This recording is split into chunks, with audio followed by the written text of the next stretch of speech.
Close your eyes for a moment and imagine the sound of snow. Soft flakes falling onto a silent, frozen plain. The faint hiss of wind against a wall of ice, and the warm glow of a small flame inside a dome of snow. This is the world we're about to step into, the long winter of an Inuit village, where patience, endurance, and quiet strength carry life through the endless night. So sit back, take a slow breath, and let yourself drift into the calm rhythm of the Arctic. If you're new here, don't forget to like the video, subscribe to the channel, and let us know in the comments where you're listening from. It's always wonderful to hear how far our stories travel. Now, let's begin. Part 1. The First Frost. Settle in and breathe as the day grows quiet. Imagine a sky that changes its color by the minute, pale blue becoming pearl, then silver, then the softest gray. At the edge of that sky sits a village pressed low to the earth, a scatter of houses and snow cut by footsteps that look like small rivers of shadow. The wind is not fierce yet. It carries a faint bite that brushes the face and whispers a promise. Winter is near. Winter is ready to be welcomed with careful hands. On this evening, the first frost arrives without a shout. It creeps over drifted hummocks, threads the lake with a thin skin of ice, and lays a glitter on the sled runners stacked by a door. Breath becomes visible. Each exhale rises like a white feather and dissolves. You can almost hear the frost itself if you listen closely enough. It crackles along the tiniest edges of things and makes the world sound clean. In this village, the people know this sound and they answer it with steady work. Nothing hurried. Nothing wasted. A lamp is coaxed alive in the first house, a small stone bowl that holds oil with a wick shaped by careful fingers. The flame is low and even, a golden crescent along the rim. Its light strokes the walls and warms the faces that gather near it. The smell is familiar and comforting, a reminder of the hunts that filled the stores and the long chain of hands that cleaned, cured, and shared. Children settle on the sleeping platform to watch the flame shine on polished bone and the curve of a blade that is being checked for the last time. Tonight is about readiness. Tonight is about finding every draft and closing it, testing every knot, and looking over every stitch. A woman runs her thumb along a seam in a fur parka, feeling for tiny gaps the eye might miss. Sinew thread has pulled tight and held through a season of wind. Still, she strengthens the edge. Her needle rises and sinks with a rhythm that calms the room. Beside her, a boy holds the pair of boots he has outgrown. He touches their creases and remembers how the snow felt last year, deep and squeaky, the way it sometimes sings under your feet when the cold is sharp. A new pair waits for him, cut from soft skin and lined for warmth, the soles shaped to keep a sure grip on the ice. He presses his toes inside and only his eyes move with quiet joy. Not far away, a man checks the sledge, running a mittened hand along the wooden lashing, listening for a rattle or a hollow tap. He lifts each length of line and lets it fall through his fingers. It makes a sound like water flowing in winter. The dogs watch from their places, alert and calm, ears turning to every small click of buckle and ring. They know what the first frost means. Hard ground for running. Clear paths. The great distances of the season opening again. Tonight they get extra attention, a firm touch along the ribs, a check of paws, a few words given low and fond. The dogs understand the words and the tone and the gentle pride behind them. The day's last light slides away and the bowl of the sky grows deeper. Stars appear one by one, so sharp they seem to ring when your eyes settle on them. Along the frozen edge of the bay, ice sighs and answers like an instrument being tuned. A pair of hunters step out to listen. They test the new ice the old way, wait forward, senses open, reading the tiny fractures and the sound that travels through the surface. They tap once with the butt of a spear and press an ear near the cold. This is not a night to travel far. It is a night to mark what is coming and to note which places will soon be safe.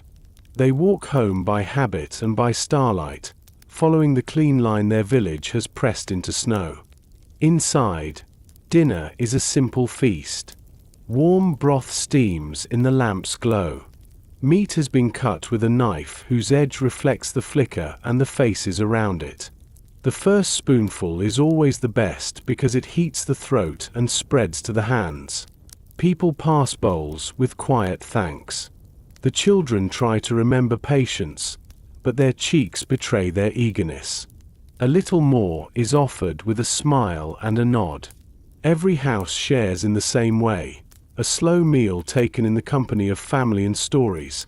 No rush toward the end, only a gentle tide of talk and silence. When the bowls are set aside, the room changes. Work that can be done seated returns to the hands that do it best.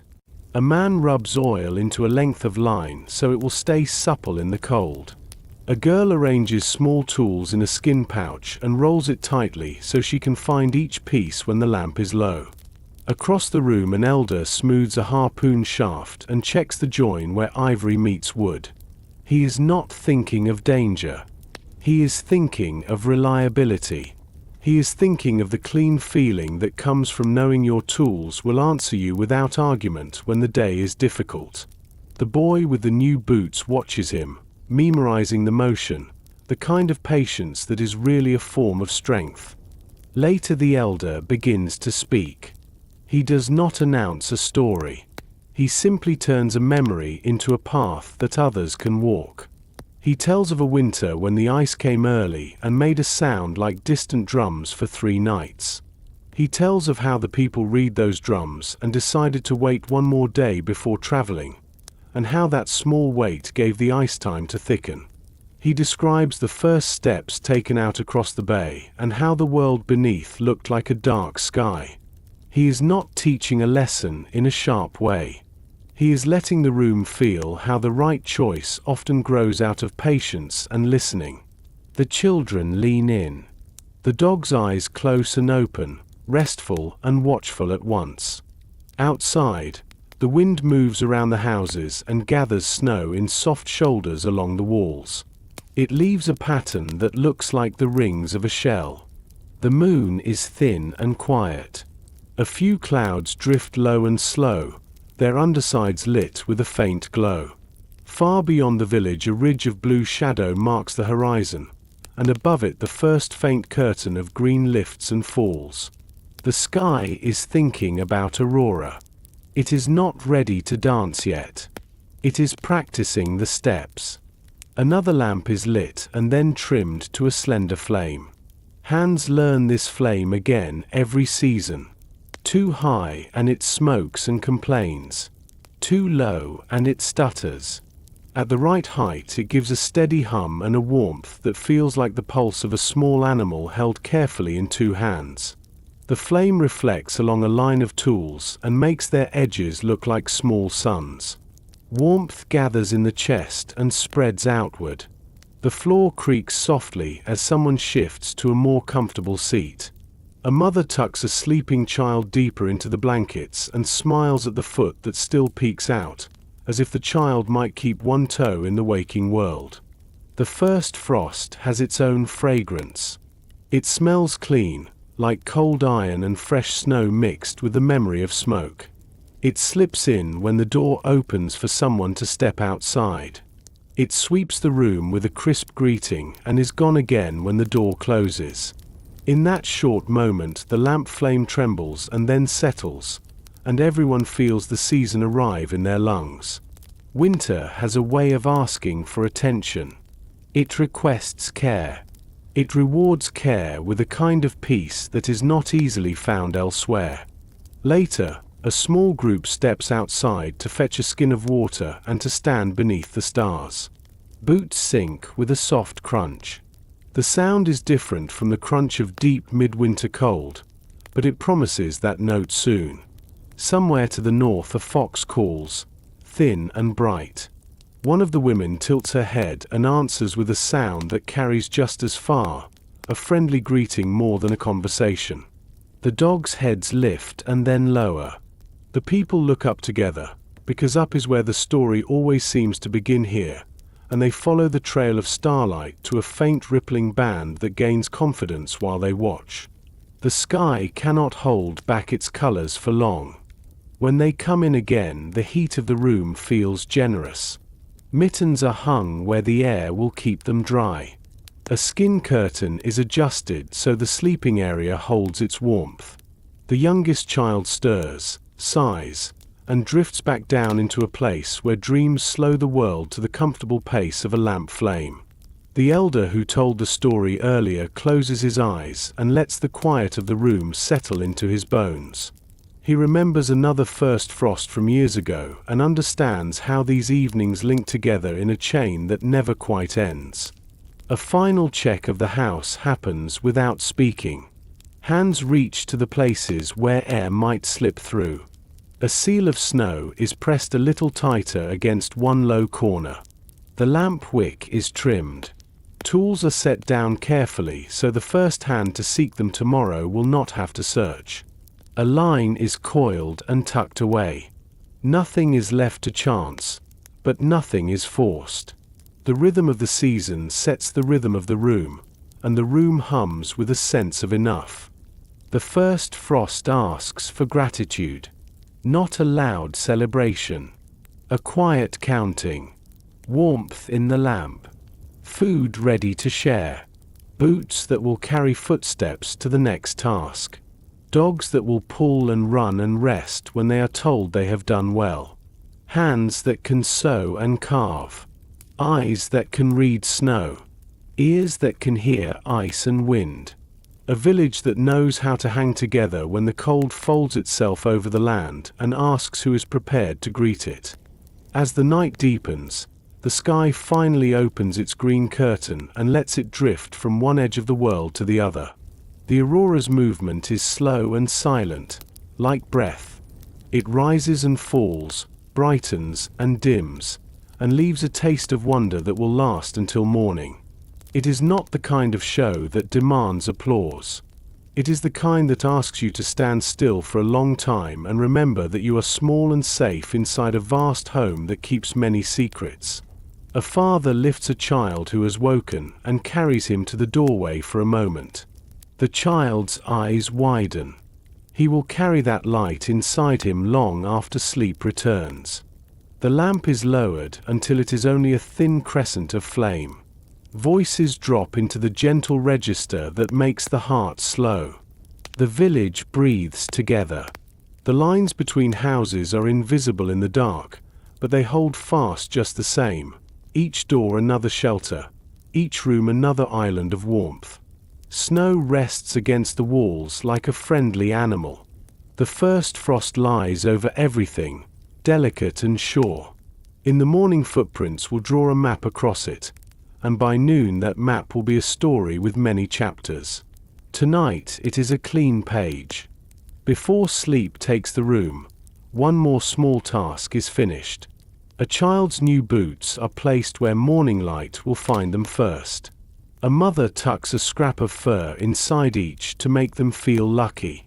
The elder folds a length of line and sets it beneath his head like a promise to the day that is coming. The dogs shift and sigh in their places. A thin ribbon of green still curls above the ridge. The lamp's flame becomes a coin and then a seed, then a memory of light. Warmth lingers in the stones. The wind hums against the wall like a distant drum. Rest now. The first frost has arrived, and the village is ready. The houses are breathing softly. The sky is keeping watch. In the next part, the doors will open to the full cold and the work of sealing and shaping each home will begin. For tonight, it is enough to feel the quiet confidence that comes from steady hands and shared care. Close your eyes and let the lamp's last warmth carry you down. The snow will keep its shape until morning. The paths will be waiting. The world is wrapped and calm. Part 2. Sealing the homes. The first frost has passed, and the village wakes with a new kind of clarity. The morning air is no longer a suggestion of cold. It is the full arrival of winter's breath, sharp enough to sting cheeks and pinch fingertips, clean enough to make lungs feel scrubbed with each inhale. Snow has thickened in the night, settling close against the rounded sides of homes until they look as if the earth itself has risen to protect them. Every door opens to a hush, and every breath curls into the same slow rhythm. This is the season of sealing. The walls of the Igloo and the snowbank sod houses must be checked, packed, and perfected. A home in the Arctic is not a static thing. It is alive, breathing with the snow that shapes it and the people who care for it. The difference between a careless seam and a well-packed join is the difference between warmth and drafts that rob sleep. And so the day begins not with haste but with deliberate attention, every movement measured as though the house itself were another family member in need of tending. A man crouches near the base of an Igloo, mittened hands pressing snow into place. The blocks cut from drift and stacked days earlier have hardened in the night. He runs his fingers along the seams, searching for tiny gaps where light or cold might slip through. When he finds one, he scoops loose snow, presses it in, and smooths it until it melts slightly against the warmth of his touch. The surface becomes seamless, a single white curve that will turn away wind. Children are given smaller tasks, filling shallow cracks with handfuls of powdery snow, learning how to press gently so the surface binds rather than crumbles. They laugh when snow dust coats their eyelashes, and the sound carries lightly in the still air.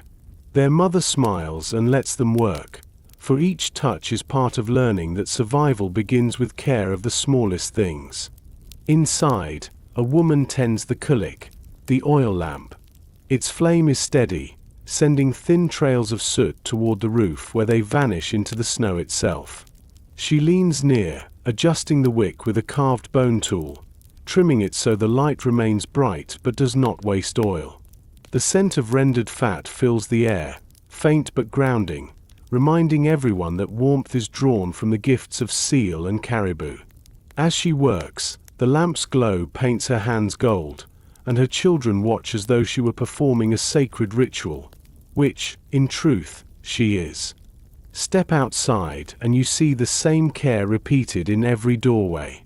Men cut snow blocks to patch low walls, women shake bedding and hang skins where the cold air will kill hidden insects, elders sit near the entrances and direct the young with soft words. The whole village hums like a hive, each task small on its own, but together they weave a net of safety against the months to come. The dogs wait tethered, tails curled around their noses, ears twitching to every sound. They watch the people but do not complain. They know their turn will come, the runners must be checked, the harnesses softened with oil, the traces tested against a pull. For now they doze and breathe steam into the air, their bodies small furnaces whose warmth rises in clouds. The soundscape is gentle, scraping, packing, brushing, the occasional tap of metal against snow, a child's laughter, the low murmur of adults. Above all is the hush of the frozen world itself, a quiet so broad it seems to stretch to the horizon. By midday the sun sits low, no higher than the edge of a distant ridge. Its light is pale, not heat but guidance. Shadows stretch long across the snow and make the village look like a pattern of stars laid on the ground. The people work steadily through the dimness. One family carries bundles of moss and grasses dried during the brief summer. These are pressed into gaps between sod and timber in the semi-subterranean houses, insulation against the breath of storms that will claw at the walls.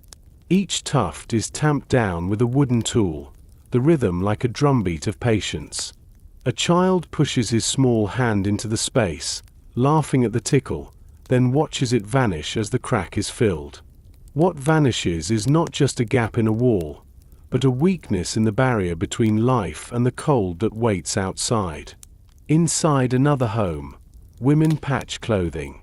They pull sinew thread through hide with needles made of bone, reinforcing seams where wear will test them most. Parkas are inspected with as much care as houses. After all, the body is a second dwelling, and without its armor, the snow itself becomes an enemy. Each stitch is a quiet vow to protect, to endure, to see the spring return. An elder sits with two boys near the entrance of a half-built igloo. His voice is low, and they lean close to hear. He tells them how to read snow, which drifts pack solid, which crumble, which sing when cut with a knife. He shows them how blocks must be angled so each supports the next, the spiral curve lifting into a dome that is both fragile and eternal. His hands move slowly, demonstrating, not hurrying. The boys imitate him, cutting small blocks, stacking them, watching as their walls lean and collapse. They laugh at their failure, but the elder only nods. Collapse is a teacher too. By season's end, they will understand. The patience of teaching mirrors the patience of sealing homes. Winter will not be won in a day. It is a long dialogue with the cold, one answered in gestures repeated again and again until they become second nature. As light fades, lamps are lit one by one across the village. From outside the houses, they look like golden eyes opening in the snow. The air is colder now, sharper, each breath frosting on scarves and hoods. People finish their work, shake the snow from clothing, and step indoors to warmth. The village grows hushed again, activity folding into rest. Inside, supper simmers. The smell of broth and meat mixes with the steady scent of oil lamps. Children eat with red cheeks, still laughing at snowflakes that melted on their tongues. Adults sit back, satisfied with the day's sealing. There will be more tomorrow, always more, for snow shifts and wind probes, but tonight there is peace in knowing the walls are tighter than they were this morning. When the bowls are set aside, an elder speaks. The children hush and lean close. He tells of a winter long ago when one house was left with a crack too wide. The cold entered, the lamp burned weak, and sleep would not come. The family grew tired and hungry. Only when the village gathered to help, pressing snow and sealing with moss, did the warmth return. He lets the story linger, a reminder that sealing the homes is not a private task but a communal one. The walls between houses are separate, but the fate of all rests together. The children listen with wide eyes, not frightened but attentive. They glance toward the edges of the room, as if imagining invisible cracks whispering cold air. Then they look back at the elder and understand. The lesson is not fear, but the truth that care and cooperation keep life strong. Later, when all is quiet, the wind begins to rise. Snow scours the outer walls, hissing softly. The sound is not unwelcome. Inside, the air is still and warm. People curl under furs, bodies pressed close, the lamp burning low. They can hear the storm try its hand against the sealed walls, but it finds no entry. The snow outside drifts higher, adding weight that only strengthens the igloo's arch. Children drift into dreams of dogs racing across frozen bays, of auroras painting skies, of warm broth and laughter. Parents let their eyes close, knowing the house holds firm.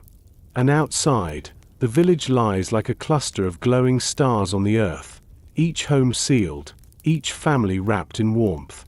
Winter in an Inuit village is never conquered. It is welcomed, prepared for, respected.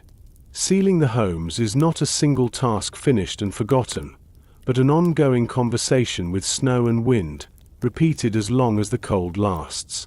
Tonight the conversation has gone well. The walls hold, the lamp burns steady, and the people rest with a sense of enough. And so, as sleep deepens, the thought of tomorrow is gentle. There will be more sealing, more checking, more care. But for now, the night belongs to rest, to breath rising and falling in rhythm with the wind outside. The homes are sealed, and the village dreams in warmth. Part 3. The long night begins. The sun rises, but it does not climb. It lingers low, like a guest hesitant to step inside, casting only a faint glow across the horizon. Each day it sinks sooner, its light thinner, until the people of the village begin to measure time not by hours of daylight but by the steady beat of their tasks and the glow of their lamps. The long night is not a sudden arrival. It creeps in quietly, one shortened afternoon after another, until the sky seems to live in shades of twilight, with stars always near. When the doors open in the morning, the world is already dim. Shadows stretch wide and blue, and the snow seems to carry its own light, reflecting what little the sky provides. Breath curls in the air and drifts slowly, as if even the wind has grown tired of speed. The children laugh at the way their shadows stretch longer than their bodies, racing ahead of them when they run, but their voices sound softer in this new dimness, swallowed by the growing silence of the season. The people adjust naturally. Lamps are lit earlier, their flames rising with steady confidence. Work continues inside as well as outside. Hands busy themselves with stitching, carving, repairing. The rhythm is the same, but the feeling shifts. When the world grows darker, the inside of the home feels brighter, the circle of lamplight warmer, more precious. A sense of gathering begins to replace the openness of autumn. The village draws inward, families leaning more closely together, conversations slowing, movements quieter. In the long night, time stretches. The body adapts to hours of shadow by moving more gently. People sleep in shorter cycles, rising when needed, resting when possible, no longer bound to the march of the sun. It is not strange to wake in the middle of what would once have been night and find the lamp burning, someone mending a coat, someone telling a story in low tones, a child half asleep and listening with dreamy eyes. The long night does not belong to sleep alone.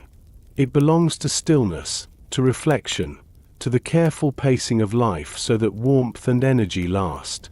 Out on the ice, hunters move by starlight. The dogs know the way, their paws carrying the sled over hardened snow that gleams like glass. The world is silent except for the faint creak of wood and the soft rhythm of breath. Above, the Aurora begins its slow dance, green ribbons unfolding and curling as though the sky itself were alive. The hunters glance upward and say nothing. The sight is too familiar to be startling, yet too beautiful to ignore. It reminds them of their place in the great pattern of night, small and steady, part of something endless. Back in the village, the women prepare lamps for the long hours. Oil is checked and refilled, wicks trimmed, flames encouraged to burn low and steady. A lamp is more than light. It is heat, it is the heart of the room, it is the assurance that no matter how long the night stretches, there will be a circle of warmth that resists it. Children watch the flame and grow drowsy. Their heads tilt until sleep takes them, the lamp's glow still reflecting in their half-closed eyes. The sound of a lullaby hums in the background, not loud, just enough to rock the air with comfort. The elders know the rhythm of this season well. They sit near the walls and tell stories of winters past, of nights so long that people forgot the color of the sun, of hunts carried out beneath nothing but stars and memory. Their voices move slowly, like the lamp flames, steady and calm. Children sit cross-legged on the sleeping platform, listening, the long night turning into a teacher that asks for patience and rewards it with wisdom. The wind shifts and begins to blow harder against the homes. Snow sweeps across the land in soft veils, muffling sound even more. Inside, the lamp flames tremble but do not fail. The houses, sealed so carefully, hold fast. People pull their furs tighter and settle deeper into their blankets. A woman strokes the hair of her child until his breathing slows. A man stretches out his legs, tired from tending the dogs, and lets the warmth of the room sink into his bones.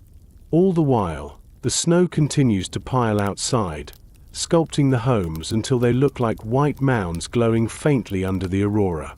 Time slips strangely now. A meal may come when it feels right, not when the sun marks noon. Work is done in long, quiet stretches, then set aside for rest. The boundaries between day and night soften. What matters is the rhythm of survival: tending lamps, feeding dogs, repairing tools, sharing warmth, telling stories. The long night has its dangers, but it also has its gifts. It forces the people to slow down, to turn inward, to depend on one another. Sometimes, when the night is especially deep, families step outside together. They stand in the snow, looking up at a sky crowded with stars, brighter than any summer day. The aurora moves gently, like a great spirit breathing above them. Children hold their parents' hands, their faces lit by green and blue light. For a moment, the cold does not matter, nor the silence.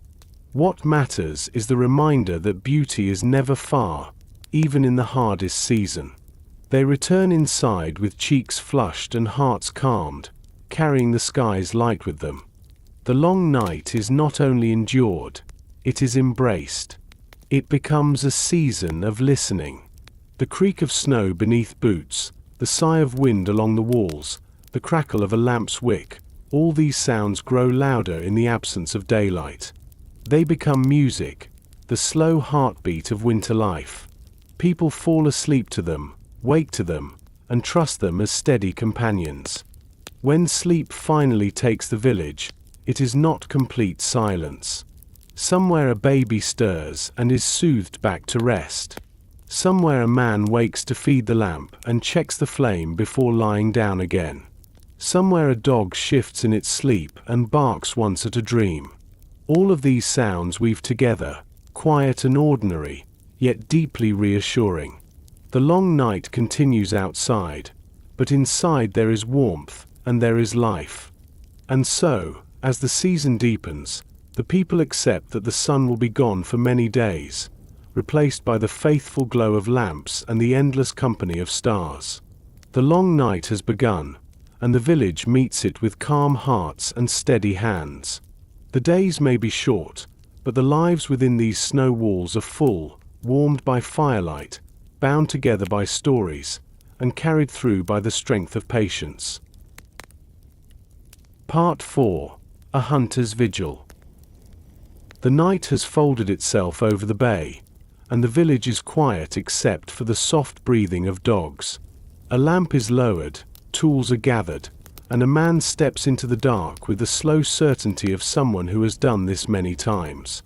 The air holds the kind of cold that feels bright, as if it has its own light inside it. Snow underfoot gives a muted sound that carries only a little way and then disappears into the wide hush. He walks with care, reading the drift lines and the dark hummocks that show where the wind has sculpted the surface. The sea ice lies beyond, a plain that glows faintly under scattered stars and the low shimmer of a pale green sky. The sled has been left far enough away that no runner squeak or harness jingle can travel ahead of him. Dogs curl into themselves to stay warm and watch him go with patient eyes. Their breath makes small clouds that rise and vanish in the dimness. He tightens his hood, checks the tie at his wrist where the harpoon line rests in a light coil, and follows a path he drew in his mind earlier in the day. He is thinking of the quiet place where a seal might rise to breathe. He is thinking of home and the lamp that will burn brighter if he returns with success. He is thinking of how small steps, taken carefully, make long journeys. Out on the ice the world changes. The land behind is a shadow and the sky ahead feels closer. Sounds carry differently here. The ice creaks in long, slow voices that speak from beneath his feet, not threatening, only alive. A faint wind slides over the surface and combs the fur at his cheek. He stops and kneels, brush in hand, and clears a circle of snow no wider than a hat brim. The breath hole reveals itself as a darker round beneath a thin lid. It is an old place, polished by many winters, dependable when the weather holds steady. His gloved finger touches the film and reads the temperature there. A seal may come. He knows which way to face by the memory of last year's currents. He sets himself downwind and settles his body into stillness. A small wall of snow is built at his back, just high enough to shield the lamplight glow that rises from his clothing. The harpoon lies close, point directed toward the circle under the frost lid. The line coils in a neat figure at his side so it will pay out without snag. A float rests beyond, light and ready. He has done all he can. The rest belongs to patience. He softens his hands, unclenches his jaw, and lets his breath be the only movement. The moon hides behind a drift of cloud, then peeks out again, and the ice answers with a sigh that sounds like distant surf. Time moves differently now. A minute lengthens until it feels like a small room in which he can walk and sit and walk again. Then it stretches further and becomes a hallway with many doors, each opening to a deeper kind of quiet. Nothing in his body strains. He keeps his attention as one might hold a sleeping child, gently and without worry. The breath hole waits under its thin lid. His mind anchors to the rhythm of his lungs, and the rhythm of his lungs matches what is hidden under the ice. It becomes possible to imagine that the sea is breathing with him. The water rises and falls somewhere below, and a seal glides through it like a thought moving through a dream. Snow begins to tick softly against his hood. The flakes are small and dry, not enough to cover the circle at his knees, just enough to blur the sharp lines of the world. A raven calls once from far behind him and then is quiet again. He does not turn his head. The cold creeps in along his thighs where he is pressed into the surface, but it is a clean cold, and it does not frighten him. He flexes his toes inside warm boots and feels the blood answer. The harpoon sits under his glove in a position he could find even with his eyes closed. He keeps his hand near but not touching, because stillness has its own temperature, and the seal will notice any warmth that does not belong. He thinks of those who taught him. He sees his grandfather's hands in memory, showing him how to test a line so it runs without a hitch, how to listen at the breath hole with an ear pressed close, how to carry himself as part of the ice rather than a stranger upon it. He hears simple advice spoken in the kind of voice that stays with you. Slow yourself. Feel the wind and let it pass through you. Wait until the world grows simple and then move. The lessons are not dramatic. They are even, measured, and they live in his body now, not only his mind. Hours pass without any signal. The vigil does not feel wasted. The lamp at home will be trimmed whether he returns early or late. Children will wake and ask whether the sky danced, and he will tell them how the color lifted above the bay like the hem of a great garment. The dogs will trot the last stretch with their tails up, and they will sleep deep after they are fed. These thoughts visit but do not pull him away from the circle at his knees. He is here fully, not waiting for time to move, only waiting for the seal to rise in its own hour. The first sign is almost nothing.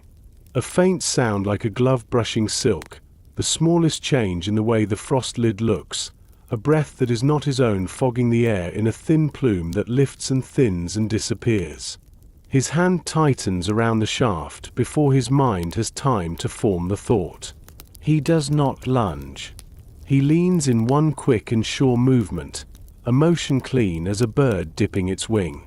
The lid breaks under the pressure and the point finds the space it was meant to find. The line runs, whispering through his fingers. He lets it go and then gathers it, sets the float free, and holds firm when the moment arrives to hold. There is no shout.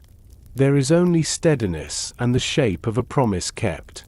Silence returns as quickly as it left. The line comes back in careful pulls. The float bobs once and settles. He whispers a few words that are not loud enough to carry, words he learned when he was small, words of thanks. The sea has given what it could, and he will take it home with respect. There is no waste in what he will bring. Warmth will rise inside rooms. The lamp will burn brighter. Children will remember the taste and the way their bodies feel strong after a meal. Nothing in the village is separate from this moment on the ice. He covers the breath hole again with snow so it will not freeze too deeply before another day's work. The wind at his back has shifted and grown more eager. A soft drift begins to form against his small wall. He stands and stretches the stiffness from his legs, listening to the ice speak under him in low notes.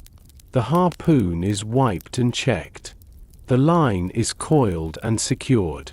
He moves with care, not because he is afraid, but because he loves the feeling of doing a thing properly from start to finish. He loves how calm rises when he trusts his hands. The walk back to the dogs is not long, yet he allows it to be gentle. The sky brightens in the east with a silver that looks more like memory than sunrise. Dogs hear him before they see him and stand, shaking snow from their coats in small flurries. Their eyes are bright and their bodies tremble with a contained joy. He speaks to them in a voice that carries warmth even in the cold, and they answer with small sounds that are not quite barks. Harnesses come out of their bag pliant from oil, and each dog steps into position without argument. Traces stretch and lie straight. The sled creaks with a sound that feels like home. They move as one into the dark that is not quite night. Runners hiss on packed snow. Breath makes clouds that are left behind in a dotted line. The dogs fall into a pace that wastes nothing. The man settles his weight, guiding with small touches and words. He knows the path that leads back and the few places where the ice is thinner than it looks. He trusts the dogs to feel what his eyes cannot see. On either side the bay waits, wide and patient, holding its own breath under skin of ice. The world seems to be listening to itself. The first houses appear as rounded shapes at the edge of vision, then become familiar. A child's face shows at a door flap, hair sleep mussed, cheeks warm from the lamp's glow. The team slows without command. People step out with their hoods up and their voices low so the morning does not break too suddenly. What has been brought is carried inside with a care that honors both effort and gift. Snow is brushed from boots. The sled is set aside where the cold will keep it honest. The dogs are rubbed behind the ears and fed, each bowl set down in the same order as always so no one feels slighted. Their tails drum the snow and then grow still as they eat. Inside, the room changes. The lamp burns higher. Tools appear that were set aside the night before. Hands take up their work without noise. There is a different energy after a hunt, not excitement, only a settled kind of happiness that spreads outward. The smell of the lamp mingles with the clean scent of fresh cold air and the first hints of a meal. Children are told to sit and watch, not because they must be kept still, but because watching is the first kind of learning. They lean forward with bright eyes while an elder speaks in a voice meant for this room alone. What has been given by the sea will now become many things. Some will become food that warms the body from the inside. Some will become oil that carries light steadily through long hours. Some will strengthen a pair of boots or repair a seam. Some will become a tool that saves a day of work later in the winter. Nothing is wasted. Nothing is treated as ordinary. Gratitude sits in the middle of the room beside the lamp, invisible and heavy as a stone. The hunter eats last and does not mind. His hands are warm again and the stiffness has left his legs. He listens to talk that runs at a low speed and prefers it that way. He tells his story only when asked, and then he uses short sentences that place each moment in order like smooth stones on a path. He describes how the frost lid looked before it changed, how the sound came, how his breath settled, how the line ran and then came home again. Children ask simple questions. He answers them as if the questions are the most important part, because in a way they are. Questions mean that a new memory is being made inside someone else's mind, a memory that will be useful later. After the meal, a woman rubs oil into a set of harness straps and hangs them where the air can reach them. A boy traces the edge of a harpoon point with his eyes, not his finger, and memorizes its shape. An elder pinches a wick to show how the lamp's flame can be calmed without smoke. In a corner, a girl touches the float and lifts it an inch, feeling how light it is, then sets it back exactly where it was. Knowledge moves through the room without raising dust. Nothing rushes. Everything has its place. Outside, the light changes again. It is never fully day in this season, but the snow brightens and shadows grow softer.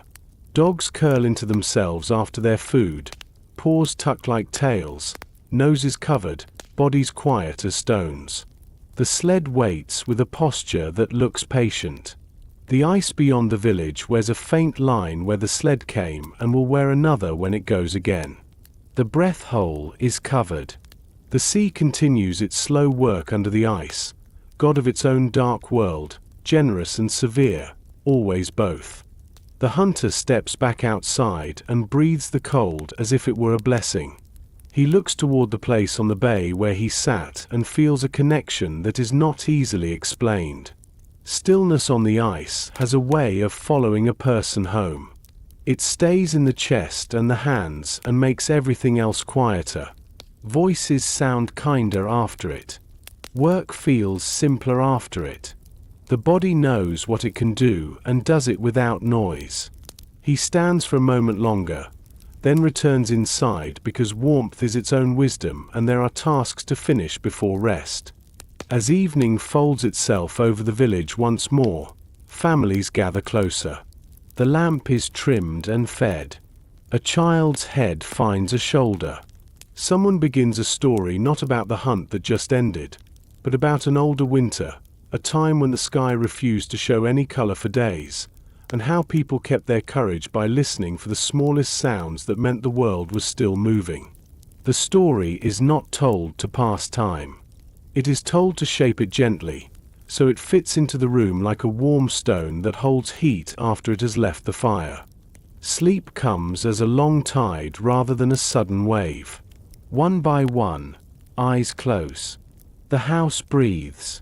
The wind moves outside like a great animal changing position. Far off, the ice speaks again in a voice that could be mistaken for a drum.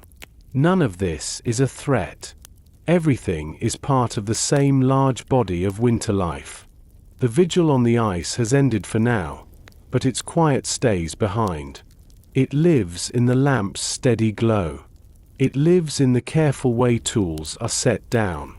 It lives in the warmth between people who share the same room and trust the same walls. Before the last lamp is lowered, a hand checks the seals around the door one more time. Another hand smooths a blanket. A final glance is given to the tools that will travel in the morning. No one says it aloud, but everyone knows the shape of tomorrow. The dogs will rise with bright eyes. The sled will go where the tracks already begin. The breath hole on the bay will wait under its thin lid, and patience will meet it there. For now, the village rests inside a deep and gentle dark, and the sea keeps its quiet promises beneath the ice.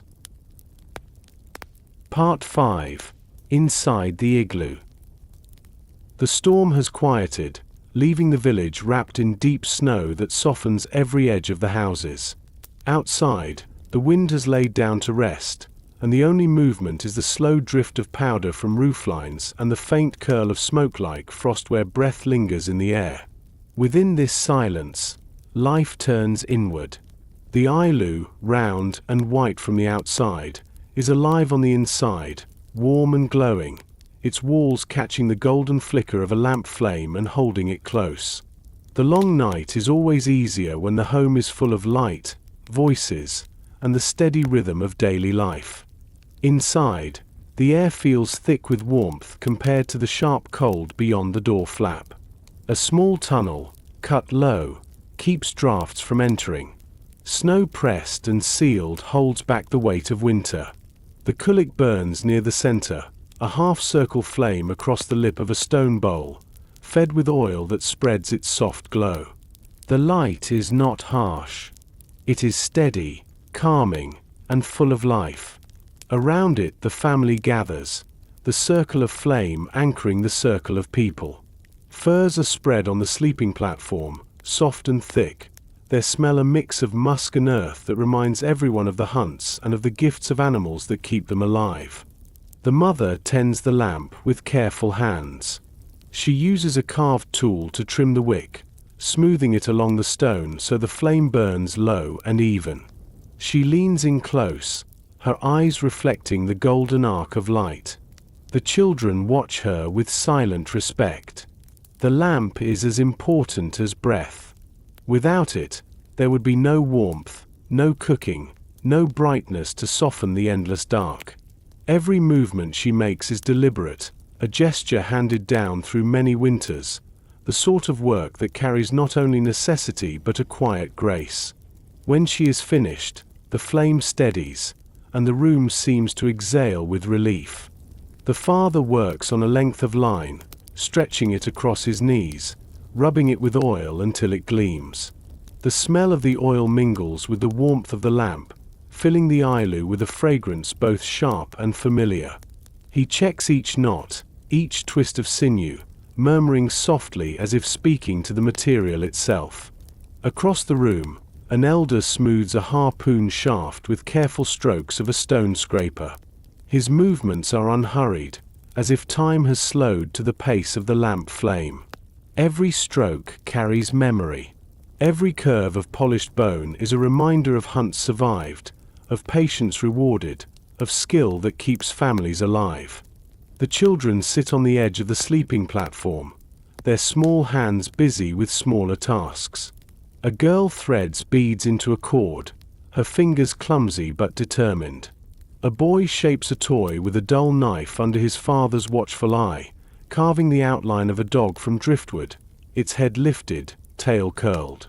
He grins when the shape begins to show itself, and the elder nods approvingly, seeing not a toy, but the practice of hands that will one day carve tools for survival. Every person inside the igloo has a place, every hand a purpose, even the youngest, who may only pass a tool or hold a bundle of sinew thread. The air grows fragrant as the mother places a small pot above the lamp. The fat hisses softly, releasing steam. The sound is comforting, like rain falling in the distance.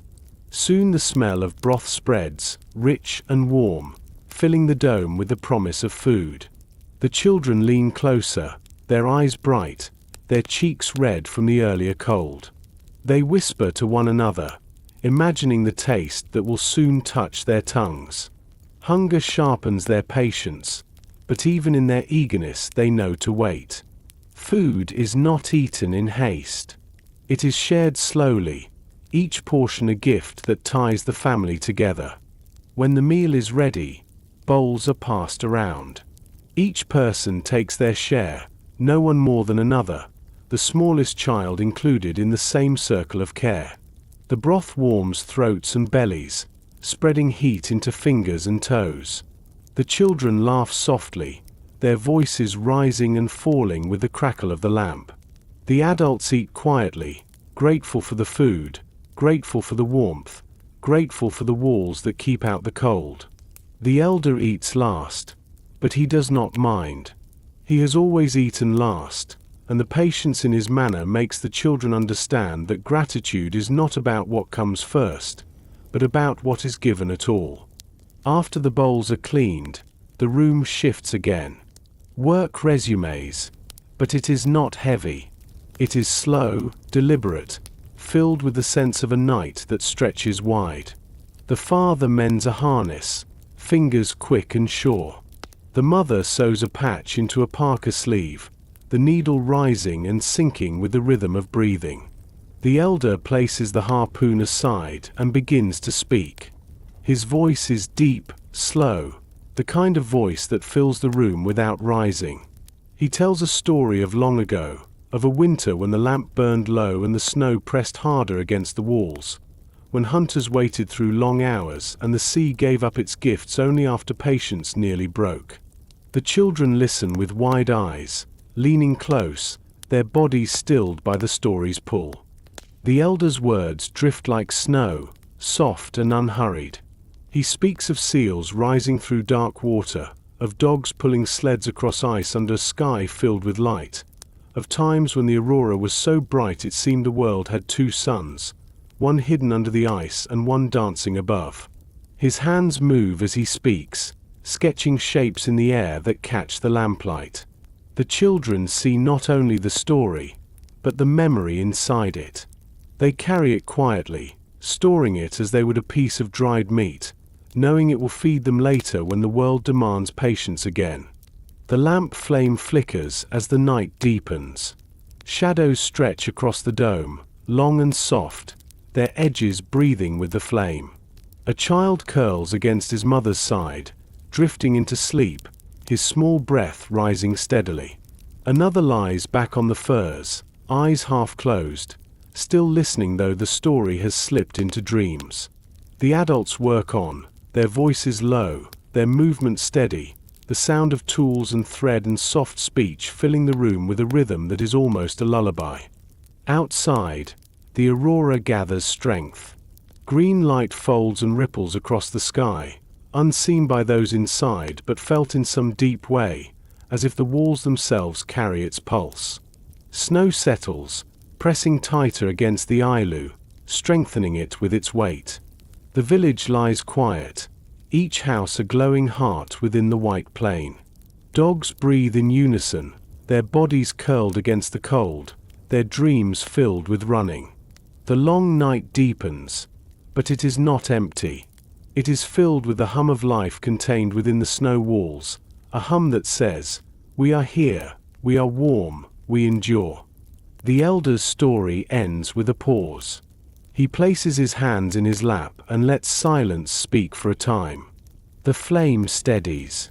The people breathe together. There is no need for more words. The night has said enough. Soon the lamp will be lowered. Soon blankets will be drawn close. Soon the Igloo will fall into the rhythm of sleep, the quiet breathing of many bodies wrapped in furs, the lamp glowing only faintly as it watches over them. And so the long night continues, not with fear, but with calm. Inside the Igloo, warmth holds steady. Stories stretch across generations. Children sleep and dream. Adults rest knowing the walls are strong, the lamp burns, and tomorrow will come with its own work and its own gifts. For now, the dome of snow and the circle of flame protect and sustain them, turning the vast Arctic darkness into a place of safety and peace. Part 6. The Children at Play. Morning reveals a softened world. Snowbanks lean like sleeping animals against the sides of the homes, and the air carries a quiet that invites small voices to try themselves and then hush again out of respect. Children step out first with mittens held high while mothers call after them with reminders that sound like blessings. Footprints begin to thread the white yard between houses, light ovals pressed into the crust, a trail of curiosity that multiplies in branching lines. The sun keeps close to the horizon, offering a pale glow that makes the snow shine from within. It is enough light for games. It is enough light for imagination. Play begins with touch. A girl scoops a clean armful of powder and pats it into a firm ball that squeaks as it tightens. Another child joins her, and together they stack rounded shapes into a small wall no higher than their knees. They are not building a true shelter, only a boundary for a game that will last until fingers grow cold. A boy names the little wall a house for his carved dog. He sets the toy inside and arranges a twig as a door beam. The dog's wooden ears tilt at an alert angle because that is how he sees the team stand before a run. He makes a sound in his throat that is not quite a bark, and the other children answer with laughter that rises like steam in the cold. Beyond the house, a strip of ice lies smooth and blue. Children take turns sliding across it on their boots, arms spread, knees bent, bodies held low to keep balance. The first slide is timid. The second is longer. Soon a line forms, and each attempt adds a little more distance. When someone falls, they roll onto their back and stare at the sky until the sting fades. Then they rise and try again, because sliding is a way of learning the language of ice. Older cousins watch with hands in their sleeves and call out small suggestions, tips worn smooth by use. Hold your weight over your feet. Let your breath calm your legs. Trust where the ice is clear, and sings in a high voice. Dogs lie nearby with their tails covering their noses. One eye opens from time to time to inspect the children, and then closes when the game returns to quiet running and sliding. A brave little one approaches the lead dog with a strip of dried meat, holding it on an open palm like a gift to a relative. The animal lifts its head, sniffs, and accepts with careful lips. A hand strokes the ruff of fur behind a pointed ear, and the child smiles without showing teeth because someone taught that this is the polite way. An older boy reminds everyone to step around the lines and never over them, and the lesson becomes part of the game. They invent a challenge in which a child must hop from one clear patch to another without touching any line. The prize is nothing more than a new turn to slide, which is prize enough. At the edge of the village, a low drift has formed into a gentle hill. Children climb it on hands and knees and sit at the top to look out over the bay, one mitten shading their eyes as they imitate the way hunters watch distance. From this snowy lookout, they narrate the world to one another as if they were old enough to give advice. They name the shapes the wind carved during the night. That long soft ridge is a sleeping whale. The little round dip is a seal pool. The shadow near the point is a fox that will disappear when the cloud moves. They know they are pretending, yet the naming feels true, and for a while the hill becomes a map that their feet can read as well as their eyes. Small bodies warm quickly in the cold when movement continues. The game changes. Children gather blocks from the edge of a drift and begin to cut them with a dull practice knife. The blocks are too irregular to build a real dome, but they will stack into a tidy ring. An older sister shows how to angle each new piece so it leans toward the center, and when the ring is closed she pats loose snow into the seams and smiles at the way the little circle holds. A boy ducks inside and declares the space to be a storehouse for their treasures. He places a smooth pebble, a lost bead found near a doorway, and a thin strip of leather inside as if each is a bright coin. Snow becomes a vault for small riches. Closer to home, a mother spreads skins on a line to let the cold clean them. Children help by brushing the fur with mittened hands in long strokes that leave it smooth. The work becomes a counting game. 2 strokes for this skin, 3 for the next, 4 for the one after, and then back to 1 again. Counting wraps around the movement like a scarf, and the task feels like play because it is both useful and light. When the wind sharpens, the line begins to hum, and the children tilt their heads to listen. They agree that it sounds like a distant drum. A baby on a mother's back falls asleep to that sound, cheek pressed against warm cloth, breath quiet and even. By midday, the shallow light has shifted. Shadows press longer across the snow. The children move inside not because they are done, but because the game follows warmth now. The door flap rises, a rush of colder air sweeps through the low tunnel, and then the igloo swallows the brightness and turns it into glow. Boots are arranged near the entrance. Mittens hang where they will dry. A line of woolen hats sits like sleeping birds along a beam. Frost melts from the outer layer of clothing and gathers in tiny beads that shine for an instant and vanish. Inside, play becomes quiet work with a different flavor. A child unloops a length of cord and forms its first figure, a small ladder that lives between two hands. A sister takes the ladder and turns it into a fish. The cords tighten, fingers exchange loops, a pattern appears and dissolves and appears again. The game is as old as the houses around them. It teaches patience without announcing itself as a lesson. Beside them, a cousin uses a smooth stick to draw on a piece of skin spread on the floor, tracing a sled and a dog and a small person standing on the runners.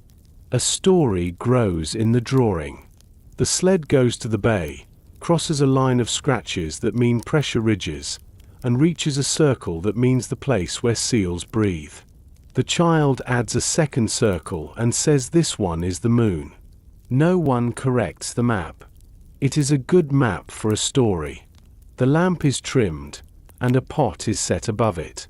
The hiss of warm broth mixes with the soft sounds of play. Children drift toward the smell as fish drift toward a slow current. The adults allow them the first taste with a wooden spoon because cold returns quickly to small bodies. The first spoonful makes eyes close for a heartbeat. Heat moves down the throat into the chest like a friendly animal finding a nest. After that, the lamp flame looks brighter and jokes come more easily. Someone makes a shadow shape against the wall with careful hands, and a bird flies across the dome. Another pair of hands adds a fox that walks on quiet feet. The bird escapes. The fox yawns. Laughter rolls through the room like water, gentle and full. An elder watches from the warm side of the sleeping platform, both amused and proud. When the shadow fox closes its eyes and sleeps, the elder begins a game of questions. Each is simple and welcoming. What marks in snow tell you a fox passed in the night? Which way does the wind drift snow when the bad weather comes from the point? Where on a window of ice do you look to see thinness by color? The children answer together at first, and then one by one, and the room fills with small voices that sound sure of themselves. When an answer falters, the elder nods as if the almost answer is the beginning of a true one. The game continues until everyone has offered a thought, and the children look at one another with the happiness that comes from being included. Two older girls sit facing one another and begin a playful singing game built from breath and rhythm. Their voices weave in a way that makes the lamp flame seem to sway. One leads with a pulse, the other follows, and their faces move closer as the pattern quickens. A giggle breaks the sequence and both collapse into laughter, heads touching, shoulders shaking with quiet joy. The sound is contagious. It ripples across the room and touches even the dogs sleeping outside the door, who lift their noses and then sink again into their own dreams. Later, when bowls are set aside and the air grows drowsy, the children invent a caravan. The sleeping platform becomes a long road, and folded furs become sleds. A line forms behind a leader who calls out the changes in the path. A bump here, a shadow there, a place to slow and check for cracks. Each child takes a turn at the front, and each learns how to speak calmly so the ones behind are not frightened. The adults watch with half smiles while their hands continue mending, as if their needles keep time with the make-believe journey. The day thins to evening. Blue deepens over the dome, and the aurora begins to test its color outside. Children sense this change without being told. Movement settles. Games soften. The cord figures are coiled and tied. The carved dog returns to its snow house near the door, where it will stand guard all night in the mind of the boy who placed it there. Mittens are laid flat so they will dry evenly. A sleeping child is lifted and tucked deeper into warmth. The lamp is lowered a small amount, just enough to tell the body that it may drift. An elder offers a last small story about a winter when the children were the ones who saved the adults' time by finding the right kind of drift snow for building after a storm. The children in the room sit taller at that part. The story never calls them heroes. It does not need to. It only shows how everyone carries a share, no matter how young or small. The idea settles in the room and makes it feel more spacious somehow, as if the dome grew wider to hold the feeling. When it is time to sleep, play does not end as much as transform. Dreams become the next game. In sleep, a child follows fresh tracks across a smooth plain. Another slides farther than ever and does not fall. A third stands on a sled behind a team that runs in perfect rhythm, and the bay opens ahead like a long song with no end. The adults rest with the satisfaction that the day carried both joy and learning, and that laughter moved through the house like good air.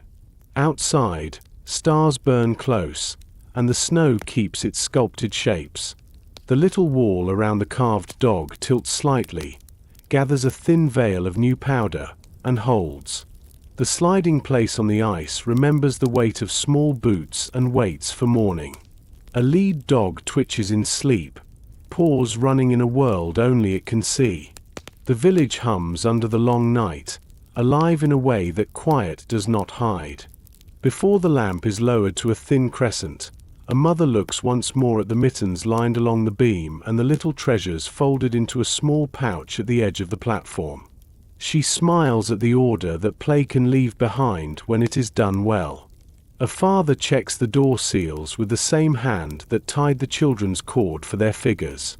His touch is gentle, the same whether it meets a wall or a small shoulder. The room sighs as blankets settle. Breaths fall into the same rhythm. A final whisper passes from one child to another, a promise to finish a game in the morning, and then silence nests where laughter had been. Night carries the house the way a careful person carries a sleeping infant, steady and sure. The flame holds like a tiny sun. Warmth remains loyal to the circle of people it serves. In the next day, the children will handle tools under watchful eyes and feel the weight of bone and wood in their palms. For now, their hands rest, their play sleeps beside them, and their dreams glide along bright snow, unhurried and safe, under a sky that will still be dancing when they wake. Part 7. Tools of Bone and Stone. The long night stretches onward, and with it comes the steady rhythm of work that binds the village together.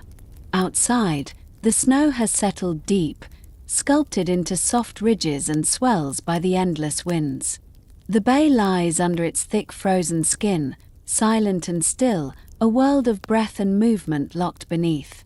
Stars burn sharp in the sky, and the Aurora hangs in faint, shifting curtains, pale against the black.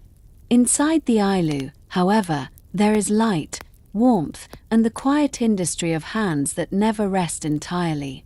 Survival depends not only on food and warmth, but on the tools that make both possible. This night belongs to the tools, to bone and stone and sinew shaped by patience into instruments of life. The lamp burns low and steady, its golden flame casting gentle arcs across the dome. Shadows ripple softly, stretching and shortening as figures lean close to their work. A man bends over a length of caribou antler, scraping carefully with a small shard of stone. His strokes are short and even, each shaving falling like a curl of pale wood, though this is bone, harder and more stubborn. He does not hurry.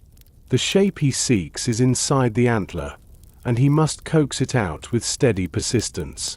Bit by bit, the rough curve begins to transform into the sleek body of a harpoon head, narrow at the point, grooved along the side to hold sinew bindings. Beside him, his son watches with wide eyes, holding his own small piece of antler. He tries to imitate the scraping, though his motions are uneven and the shavings come away too thick. The man does not correct with sharp words. Instead, he guides the boy's hands, showing how pressure must be light, how the edge of the scraper should catch just so, not too deep, not too shallow. The boy nods silently, his breath fogging the bone, his tongue caught between his teeth in concentration. Patience is part of the craft, as necessary as the materials themselves. A woman sits across the lamp with a strip of hide stretched between her hands. She threads sinew through a bone needle and begins stitching, her movement steady, almost rhythmic. She is reinforcing the edge of a parka sleeve, making sure the seam will hold against the strain of movement and the bite of wind. Each pull of the thread is tight and smooth, and when the seam closes she rubs it with her thumb to press it flat. The needle gleams in the lamplight, a small thing, yet as vital as any harpoon or sled. Without it, clothing would fail, and without clothing, no fire or wall could protect them from the cold. An elder works on a blade of stone. The sharp edge of flint or chert is coaxed into being by tapping carefully with another stone, each strike sending a chip away. The sound is soft, like ice cracking in the distance, but inside the Igloo it becomes the heartbeat of concentration.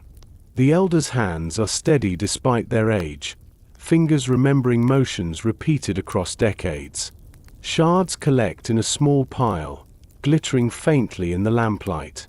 He turns the piece, studies it, and chips again, slowly shaping an edge fine enough to slice hide or meat cleanly.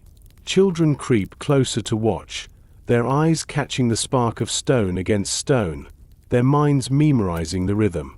One day, these small eyes will become steady hands. The work is not done in silence alone. Soft words weave between the sounds of scraping and stitching and chipping. A mother hums to her child as she works, the tune rising and falling with the needle's path. A father speaks to his son about the strength of bone, how every piece carries its own purpose. Hollow bones for floats, solid ones for harpoon heads, long shafts for tools that must not bend. The elder adds his own voice, recalling times when the stone was scarce and they had to trade far to the south, journeys across wide lands for the simple gift of a sharp edge. Each word carries history, a reminder that the tools in their hands are not just objects but continuations of lives lived before them. Children take part where they can. A girl braids thin strips of sinew into a cord, her fingers moving clumsily at first, then finding the rhythm. She bites the end to hold it steady as she works, cheeks puffing with determination. A boy uses a small file of stone to smooth the wooden handle of a toy, practicing the motion his father used on larger tools. Even their play leans toward learning, every movement a rehearsal for the day when their hands will shape what the village depends upon. The smell of oil and bone dust hangs in the air, mingling with the warmth of the lamp. The dome glows golden, walls curving overhead like the inside of a great shell. The sound of work is steady but gentle, never rushed. The people inside move as one, each task separate but connected, each tool part of the same web of survival. It is a kind of music, quiet and patient, as steady as the slow pulse of the season. Later, when the lamp flame is trimmed higher, the tools are tested. The harpoon head is bound to a shaft with sinew, the knot pulled tight until it hums like a string. The blade is pressed against a strip of hide and slices cleanly, leaving an edge as smooth as water. The cord is pulled hard and holds fast, refusing to slip. Satisfaction moves through the room, not in loud praise but in nods and soft words of approval. The tools have become what they were meant to be. They are not beautiful in the way of decorations, but they are beautiful in their usefulness, in the way they answer the needs of the people who shaped them. An elder sets down the stone and begins to tell a story. His voice is low, carrying the weight of many winters. He speaks of the first hunter who shaped a harpoon from bone and struck his seal after days of hunger. He speaks of how the tools carry the spirit of the animals they come from, and how every cut and stitch is a way of honoring those gifts. The children listen, their small hands resting on the tools they tried to make, their eyes wide in the lamplight. They feel the weight of the story, the way it ties their present moment to something much older, something that stretches far beyond them. As the story ends, the lamp is lowered again. Shadows lengthen across the dome, wrapping around the people like a blanket. The tools are set aside in their places, blades sheathed in hide, cords coiled, bone heads tucked into bags. The room grows quiet, filled now only with the sound of breathing, of bodies settling into rest. Outside, the wind moves over the snow, testing the walls, but the Igloo holds firm. Inside, the warmth of work lingers, the steady knowledge that tomorrow will find them ready with tools strong and true. Sleep comes gently, wrapping itself around the family as surely as the furs. In dreams, a boy sees himself holding a harpoon, standing tall on the ice. A girl dreams of sewing a cloak that keeps out even the fiercest wind. The adults dream of hunts and sleds and journeys across wide white plains. The elder dreams of his youth, when his hands were strong and quick, shaping stone edges that still serve in some hidden bag. The night holds all these dreams, and outside, the Aurora moves silently, rippling green and silver across the sky. The long night continues, but within the dome of snow and the glow of the lamp, life is secure. The tools of bone and stone, shaped by patience and steady hands, will carry the people through whatever storms come. And so the village rests, warm and ready, wrapped in the quiet strength of its own making. Part 8. The Blizzard. The morning begins with a sound that seems to come from every direction at once. Wind presses its voice against the village and holds it there, a deep and steady rush that makes the snow itself sing. At first it is only a steady push against the walls, a reminder to keep the lamp trimmed and the seams checked. Then the tone changes. The air thickens. A fine powder moves with a speed the eye cannot catch. By midday, the world beyond the door has become a white river flowing sideways. People step into the tunnel, feel the breath of the storm strike their faces, and step back with a single nod. This will be a day inside. It may be 2. It may be more. No one wastes words on guesses. The work of a blizzard is to ask for patience, and the village answers in the same language. The tunnel fills quickly. Snow spills in with a soft hiss whenever the flap lifts. A strip of hide is set across the interior entrance, and a small shoulder pushes against it to test the seal. Inside, the lamp burns with a taller flame than usual, so hands will be sure of their stitches and cuts. The flame is steady, but the room's shape changes with every gust. Shadows lean, straighten, and lean again, moving in time with the wind's long breath. Children approach the wall and place their palms against the snow. The surface hums faintly. It feels alive, like the side of a sleeping animal. People divide the day the way they divide a good catch, fairly and with thought. One person sits near the low vent and checks it often, brushing away the tiny beads of frost that garnish the opening. Another tends the lamp and the pot that will serve as both kitchen and kettle. Someone else mends a sleeve, then a strap, then a seam that had looked fine yesterday and now seems less sure. The elder takes the first turn at the air hole, watching a feather thread that hangs from a peg. When the feather trembles toward the opening, the room is breathing well. When it hangs still, a stick is used to prod the vent until a thin breeze returns and the feather moves like a sleeping child's hair. Care is simple here, and it is constant. Outside, the dogs have been banked in with snow walls as shelter. They curl with noses under tails and let the storm pass over them the way a river passes a rock. When the wind lulls for a breath, someone opens the flap a hand's width and calls low. A line tight to the door tells that the team is where it should be. Food is set ready to thaw. Water is melted from clean snow and poured into a skin so that when the door can be opened longer, everything needed is at hand and no time is wasted in the cutting cold. The sound of the day settles into a layered music. Wind hums across the dome with a note that never quite repeats. The lamp makes a small murmur. Thread whispers as it passes through hide. A scraper gives a dry rasp and then falls silent. Voices do not need to rise to be heard. They travel along the curve of the wall and return softened, as if the snow approves of anything measured and gentle. Children are given tasks that fit small hands. One smooths the edges of a block that will patch a weak place near the entrance.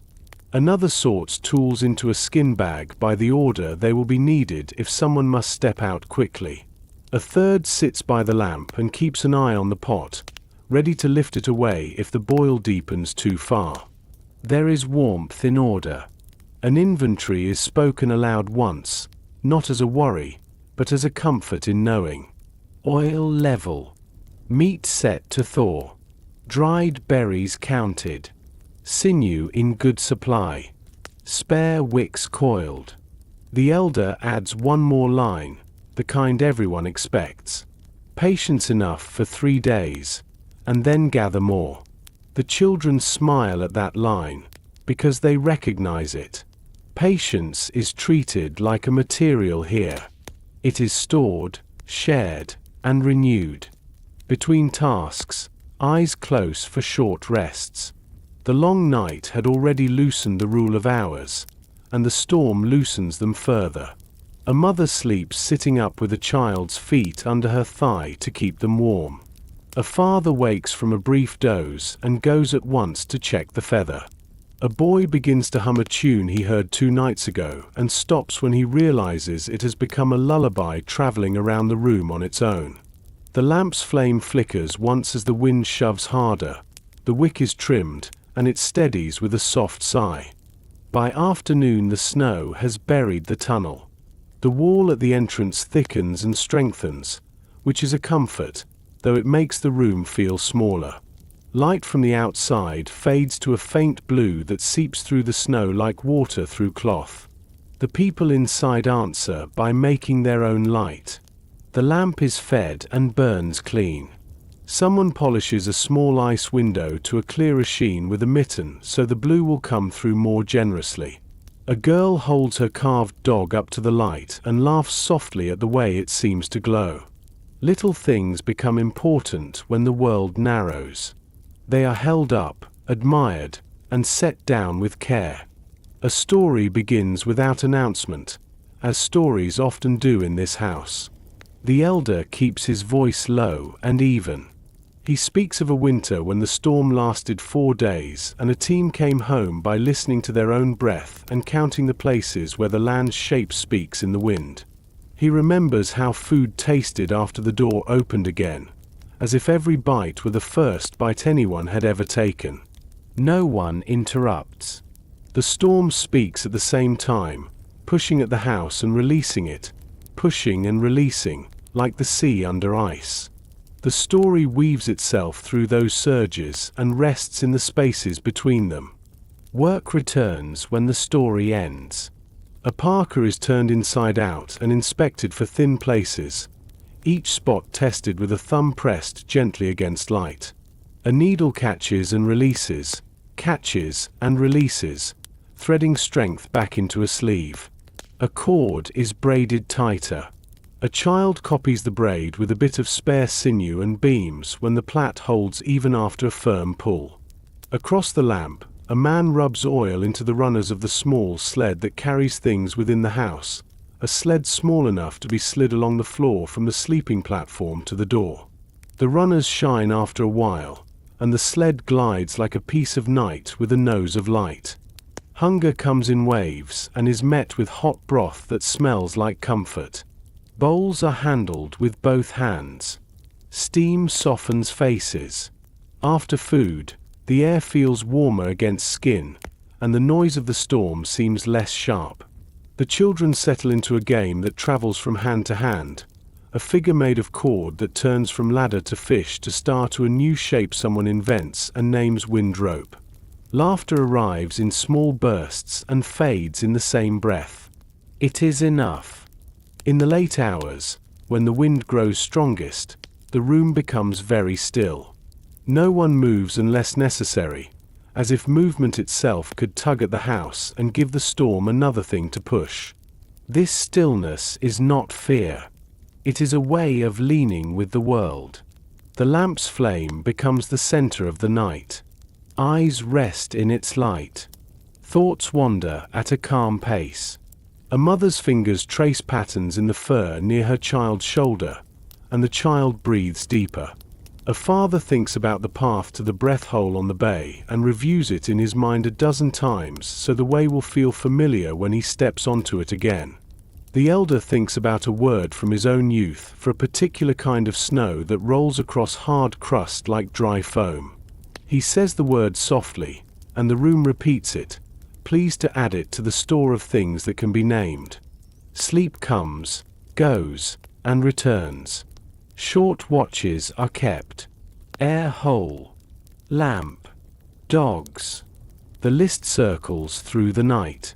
The feather stirs each time the check is done, and the small relief that follows is felt by everyone, even the ones with their eyes closed. When dreams come, they are full of soft sounds, the steady hush of wind, the crisp sigh of snow settling, the small friendly crack of ice far away. No sharp edges. Nothing that startles. The house rests the way a boat rests in a protected inlet, the worst of the water passing outside while the inside holds calm. Morning is guessed at before it is seen. The blue at the window deepens. The lamp's glow pairs with it rather than insisting on being the only light. Someone tests the snow at the entrance with a stick and finds it firm. The day's work is set by that simple report. A small tunnel must be cut back to daylight, and a path stamped in the drifting yard between houses. But not yet. The wind still speaks too loudly. The house will keep its peace a while longer. Another day folds itself over the village. Tasks repeat by choice, not by boredom. A seam is checked again because the hand wants to be sure. A blade is inspected again because certainty is a warm thing to keep. Children learn the shape of a storm day, when play lives indoors and the house teaches how to move carefully in close company. They find pride in small tasks that matter, in holding the bowl, in sorting the tools, in keeping the cord figure alive while the elder searches for a word. They begin to understand how storms are part of the same story as hunts and feasts. The blizzard is not an interruption. It is another chapter. Toward evening the sound outside lowers half a note. People notice without saying so. Bodies shift. Shoulders lift an inch from their settled places. The feather stirs more easily at the vent. A boy volunteers to press his ear to the wall. He smiles and nods. The snow's song is still strong, but the force has gone out of it. The elder says that means the storm has begun to tire. The lamp is trimmed with a kind of ceremony, as if lighting it well is both a thank you and a welcome to the change. Food tastes different when hope sits close by. Even a mouthful of broth feels rounder, fuller. Conversation stretches farther. Someone hums, not to put the room to sleep, but to wake it a little. A pair of women face one another and share a playful breathing song, their rhythm steady, their voices weaving like threads. The sound is soft and close, full of breath. It makes the lamp flame seem to nod. Children listen with astonished smiles, then try the pattern in whispers and fall into giggles when their air gives out. The room gathers that sound and holds it, grateful. Sleep later is easier than the night before. Wind continues its work, but the holds are gentler. People drift off with the comfort that comes from having respected the day. Tools sit in their places. Food waits. The vent breathes. The lamp glows lower and steadier. Dreaming returns to familiar paths. The house keeps watch. By the next waking, the storm has eased. It has not stopped. It has uncoiled and lengthened and become a regular wind again. Snow still falls, but it drifts less fiercely. Work moves to the door. A short blade opens a hand-sized hole.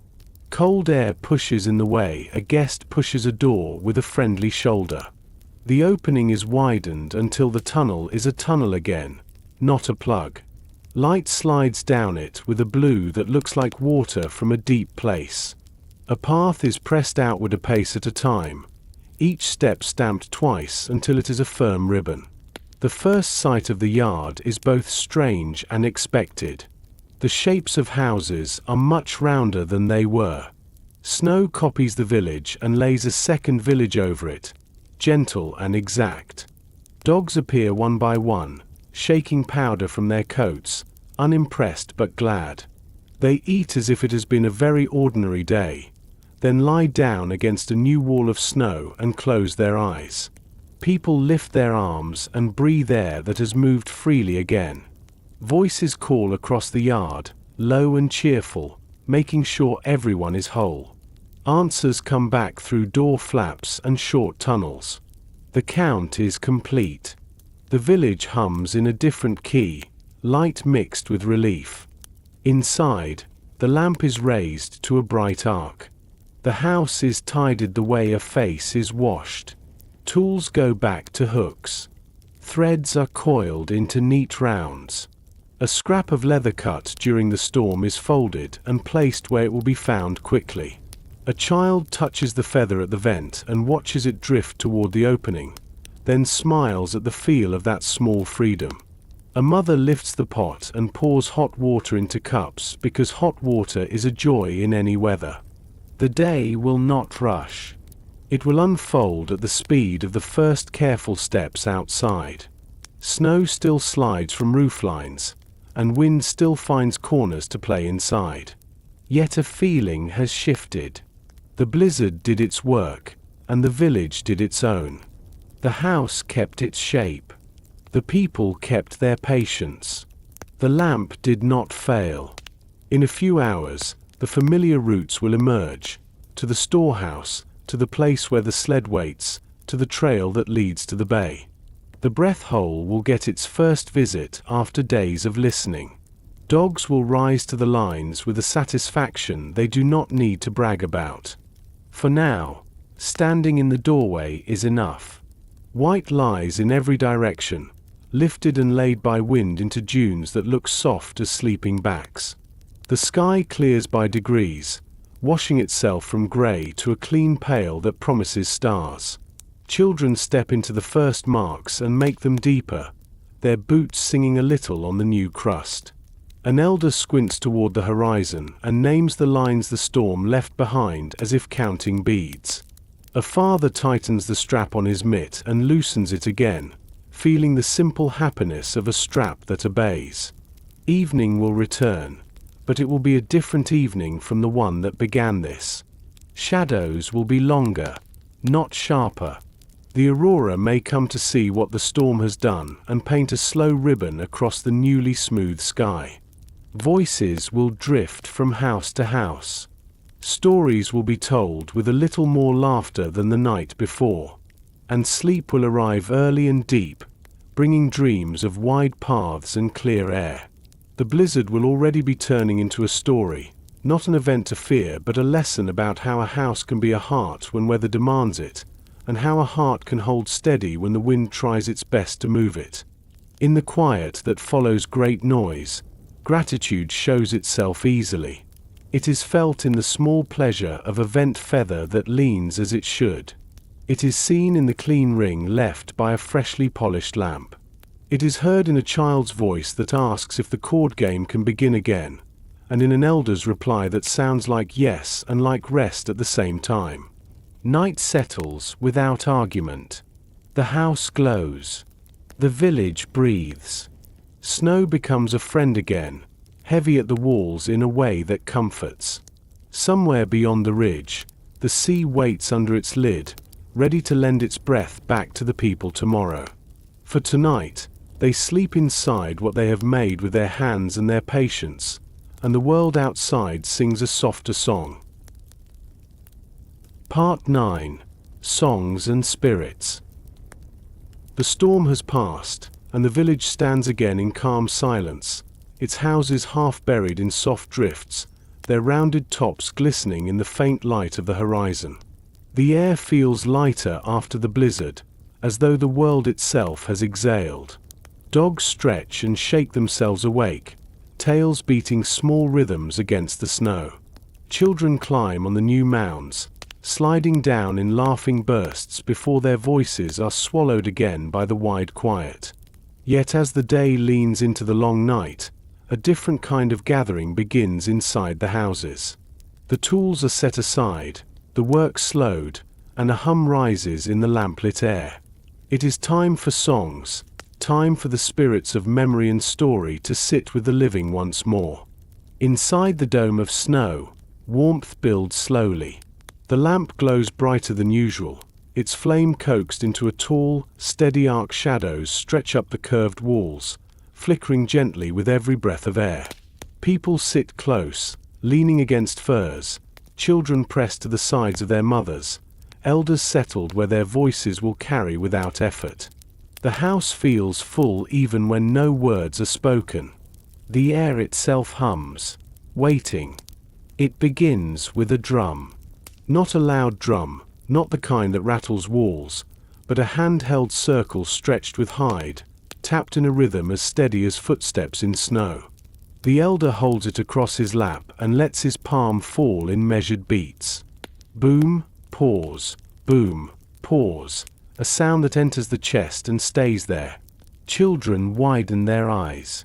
They know this is not just music, but something older, a heartbeat that does not belong only to the man who plays it. When he begins to sing, his voice follows the drum as though the two were one.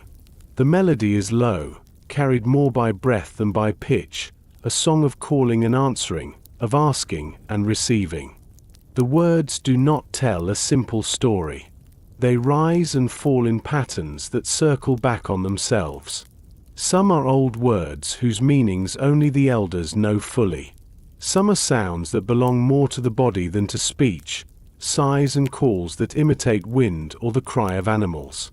Children listen not with their ears alone but with their skin, their bones, the very rhythm of their hearts.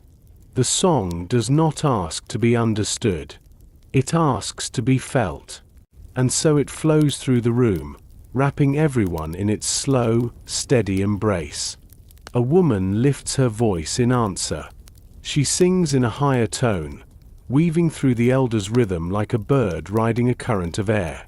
Her song carries images of snow falling, of the sky opening into green fire, of a child's breath clouding the cold air and vanishing into the dark. She closes her eyes and rocks slightly as she sings, her voice neither loud nor soft, but strong in its steadiness. Children lean closer to her, swaying unconsciously, their own breath falling into her rhythm. The house becomes not a room of snow and hide, but a place suspended between earth and sky, lit from within by sound alone. The drumbeat continues. Others join, clapping gently, striking small sticks against one another in time, tapping the ground with fingertips. The rhythm thickens, grows richer, until it seems to echo from the very walls of the Igloo. The snow itself feels alive, humming with the voices inside it. In that moment, the long night is not heavy or endless. It is alive with the pulse of music, with the presence of those who came before, with the sense that the spirits are not far, but here, listening, nodding, perhaps even singing along. Between songs, there is silence, but it is not empty.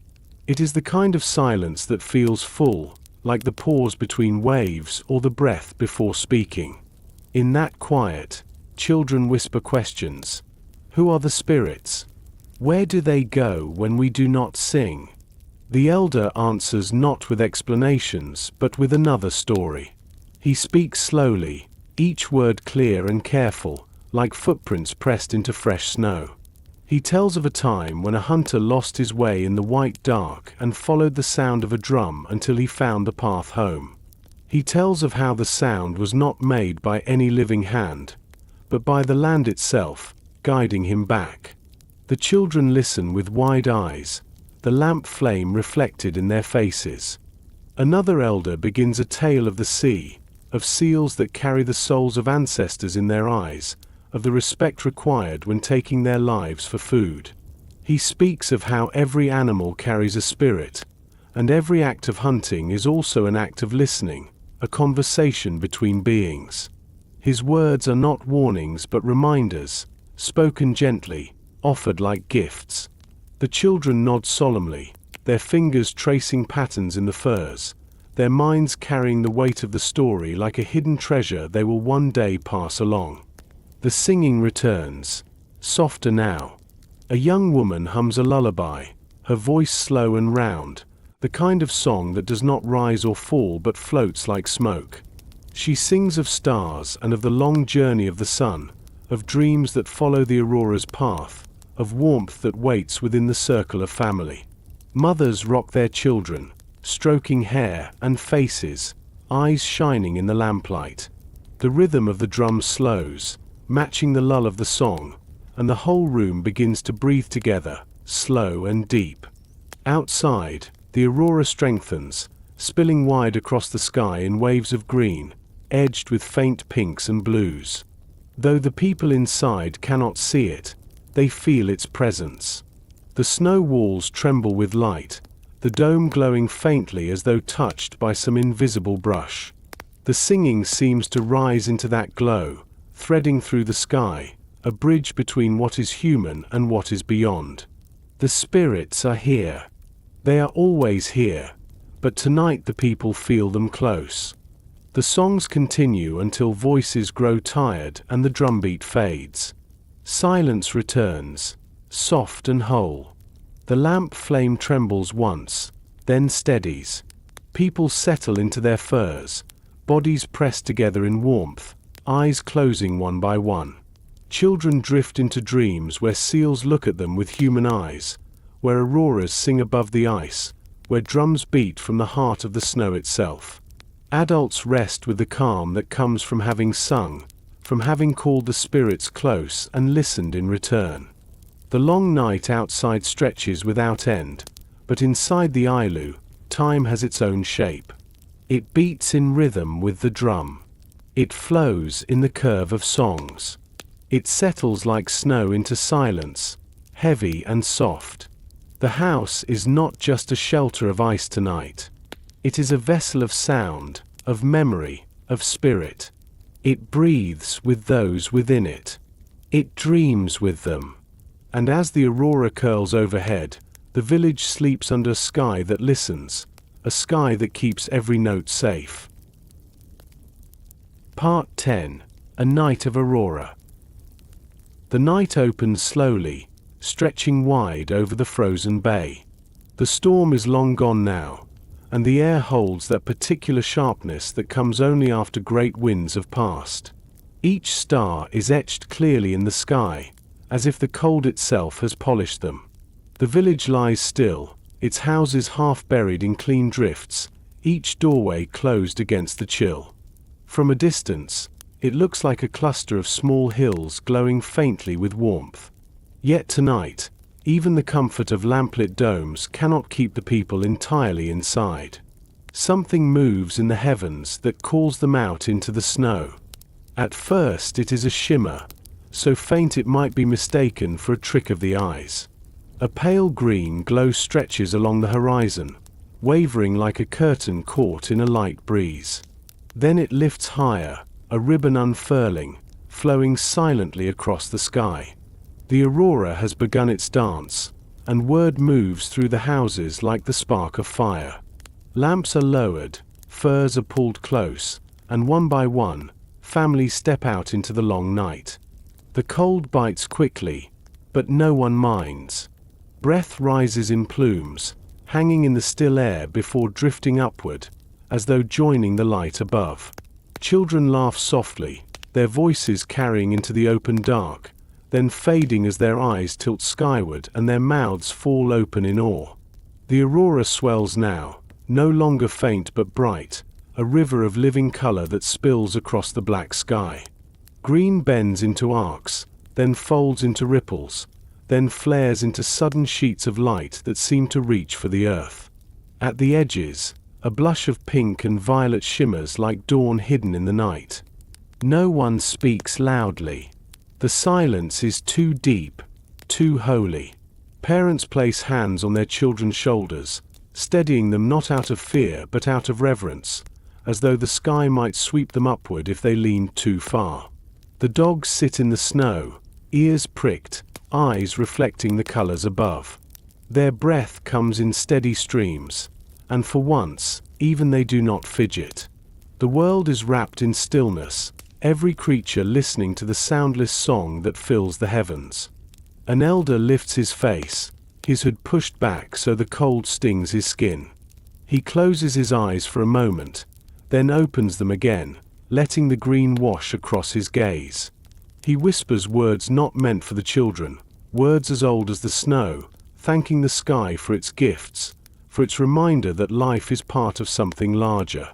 The younger ones catch fragments of the whisper and repeat them, shaping the syllables with unsure tongues, already learning that reverence is carried forward like a flame passed from hand to hand. A boy kneels and presses his palm flat to the snow, as if to see whether the earth beneath is trembling with the same movement as the light above. A girl tilts her head until the arc of green seems to bend directly into her chest, and she whispers that the sky is breathing into her. No one corrects her.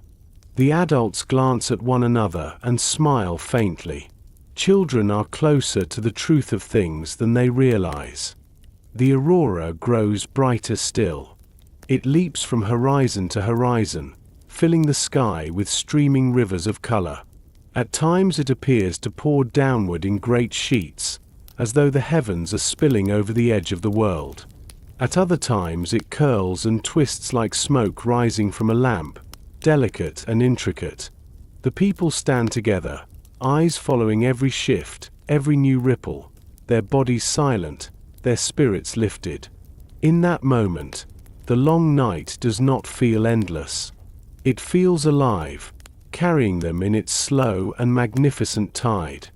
When the cold finally creeps too deep into fingers and cheeks, families retreat to their houses, but they do so slowly, unwilling to turn their backs on the sky.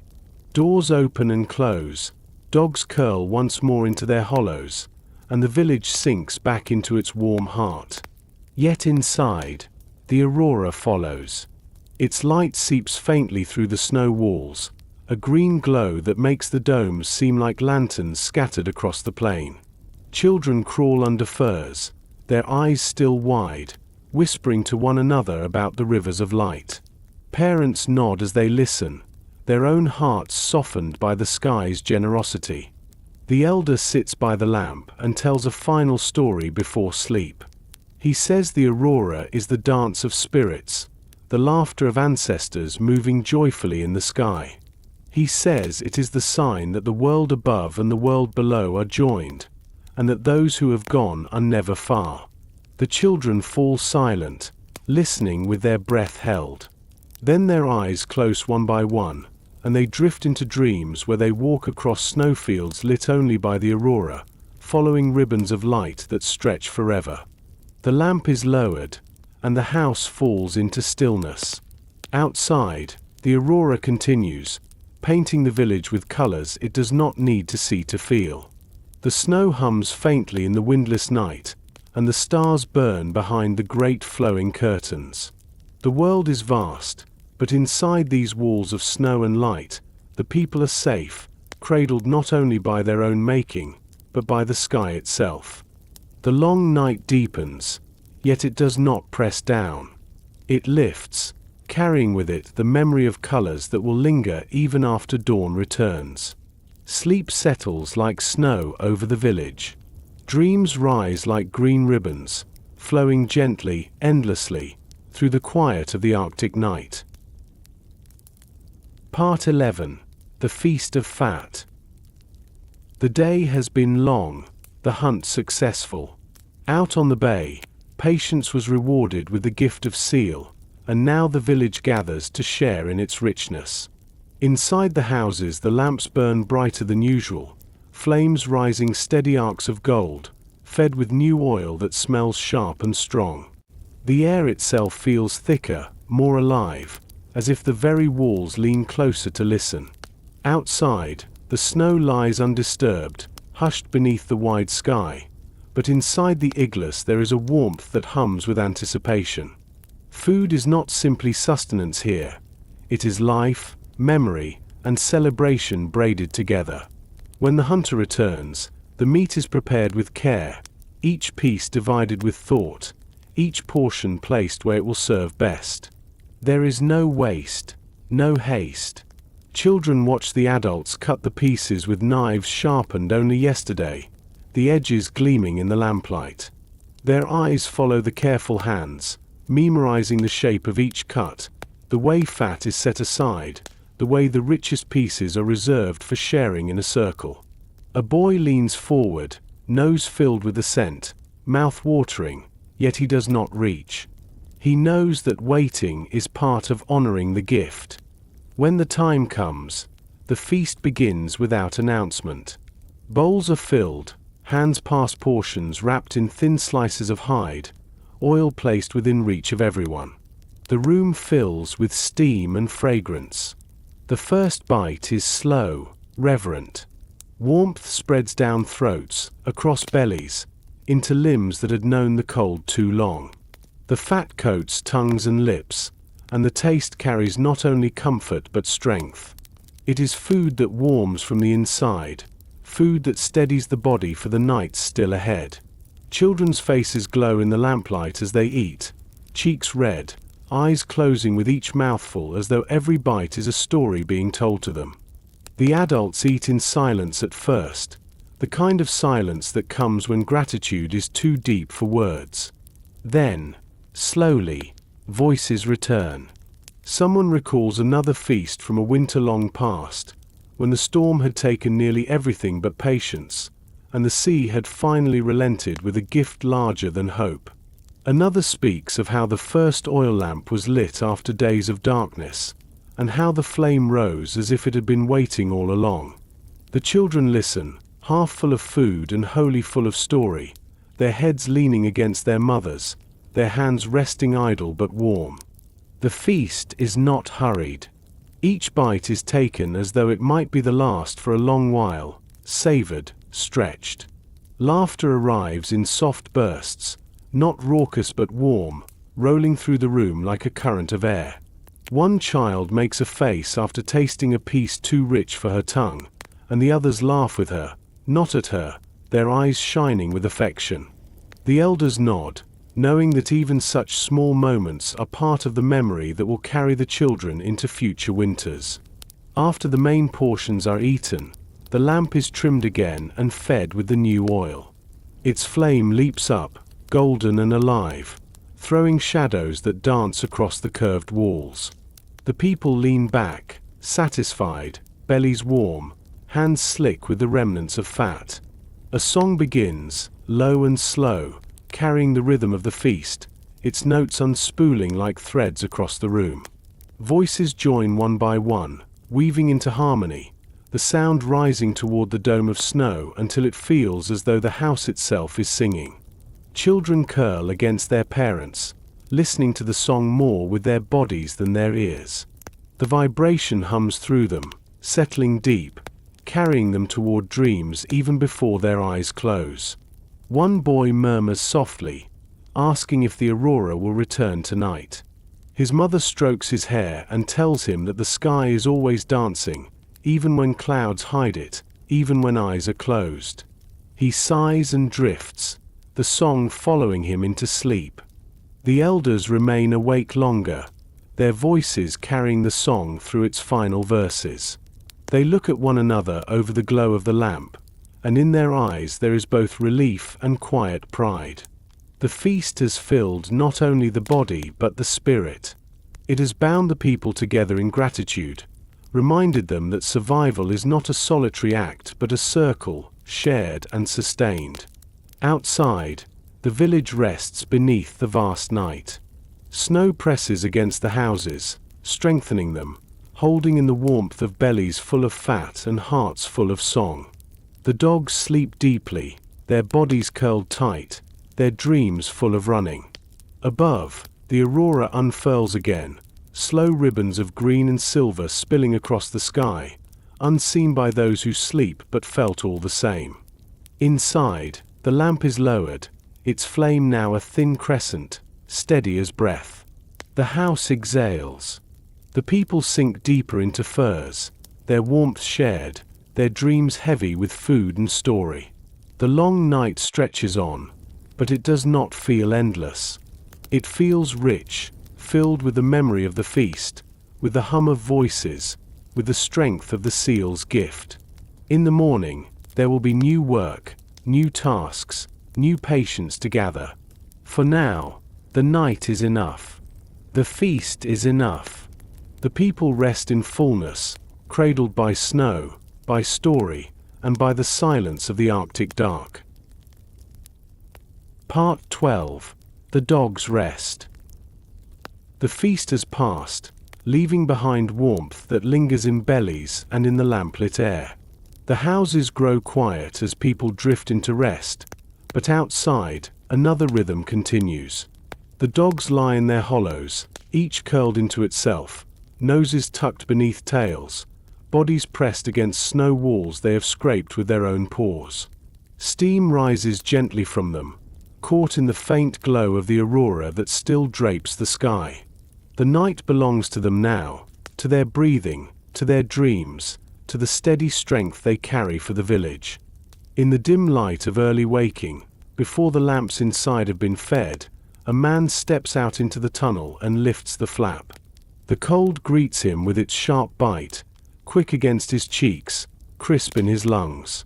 He walks across the snow, boots sinking with soft crunches, and the dogs stir. Ears flick, eyes open to slits, and tails thump the ground once, twice, in recognition. He moves among them with quiet care, crouching to touch shoulders, to rub behind ears, to check the pads of paws. Each animal answers with a soft sound, a nudge of a nose, a flick of fur against his mitten. These are not pets. They are companions, workers, guardians. They carry weight as surely as the sled itself, and they rest with a dignity that is easy to see if one knows how to look. The dogs breathe in unison, a low chorus of steam rising into the air. Their bodies, even in sleep, are engines of warmth. Snow clings to their coats, yet they are unbothered, made for this place, for this season. A young pup shifts and whines softly, dreaming of running, its legs twitching in small bursts. The older dogs lie steady, seasoned and calm, their sleep heavy but never careless. They wake at the faintest sound of change in the wind, the sharp crack of distant ice, the cry of a fox on the ridge. Their ears are always listening, even in dreams. Later, when the people wake fully and the lamps burn higher, children tumble outside, their laughter spilling across the snow. The dogs lift their heads, tails stirring. The children bring scraps left from the feast, offerings wrapped in hide, pieces of fat and meat. The dogs rise now, muscles stretching, jaws opening in long yawns that show sharp teeth gleaming in the pale light. They accept the food gently, lips brushing small hands, eyes calm. The children giggle when rough tongues brush their palms, and the dogs settle back with satisfaction, chewing slowly, savoring. Feeding time is more than hunger answered. It is ritual, respect. Each dog is given in turn, no one forgotten. The order matters, the rhythm matters. The lead dog eats first, a sign of trust and authority that keeps the team strong. The younger ones wait, watching with steady eyes, learning their place in the line. When all are fed, the village seems to breathe easier, as if the whole circle is complete. The harnesses are checked, though no journey waits today. Straps are rubbed with oil, laid across shoulders, lifted, adjusted, then set aside. Dogs stand still for this as they have 100 times before, leaning slightly into the touch, eyes half closed. They know the harness as well as the humans do. It is not just leather and line, but a signal that their strength has meaning, that their running serves the village. Today they will not run. Today is for rest. Still, the ritual matters. It reminds them all that readiness is part of life. As the sunless day moves forward, the dogs settle once more into the snow. Children play nearby, tracing patterns in the drifts, building small shelters, their laughter bright. The dogs doze through it. Content. Every so often, one lifts its head, ears turning, eyes following the movements of the children, as if keeping guard. When the children wander too far, a sharp bark calls them back, and they return obediently, knowing the dogs see things they cannot. The elder steps outside at midday and watches the dogs for a long while. He remembers winters past, teams that carried hunters across wide plains, dogs that led them home through storms when no human eye could see the path. He remembers the ones who fell along the way, their strength given fully, their rest eternal beneath snow. He bows his head in quiet gratitude. The dogs are not just animals. They are threads in the fabric of survival, woven into every story, every hunt, every safe return. As evening comes, the Aurora returns, brighter now, painting the sky in sweeping ribbons of green and violet. The dogs lift their heads to watch, ears pricked, eyes glowing faintly in the shifting light. They do not howl tonight, they only watch, their bodies still, their breath steady. Perhaps they hear the same song the people do, the silent music of the sky. Perhaps they understand it in ways words never could. The people step out once more, drawn by the Aurora, and the dogs rise to stand among them.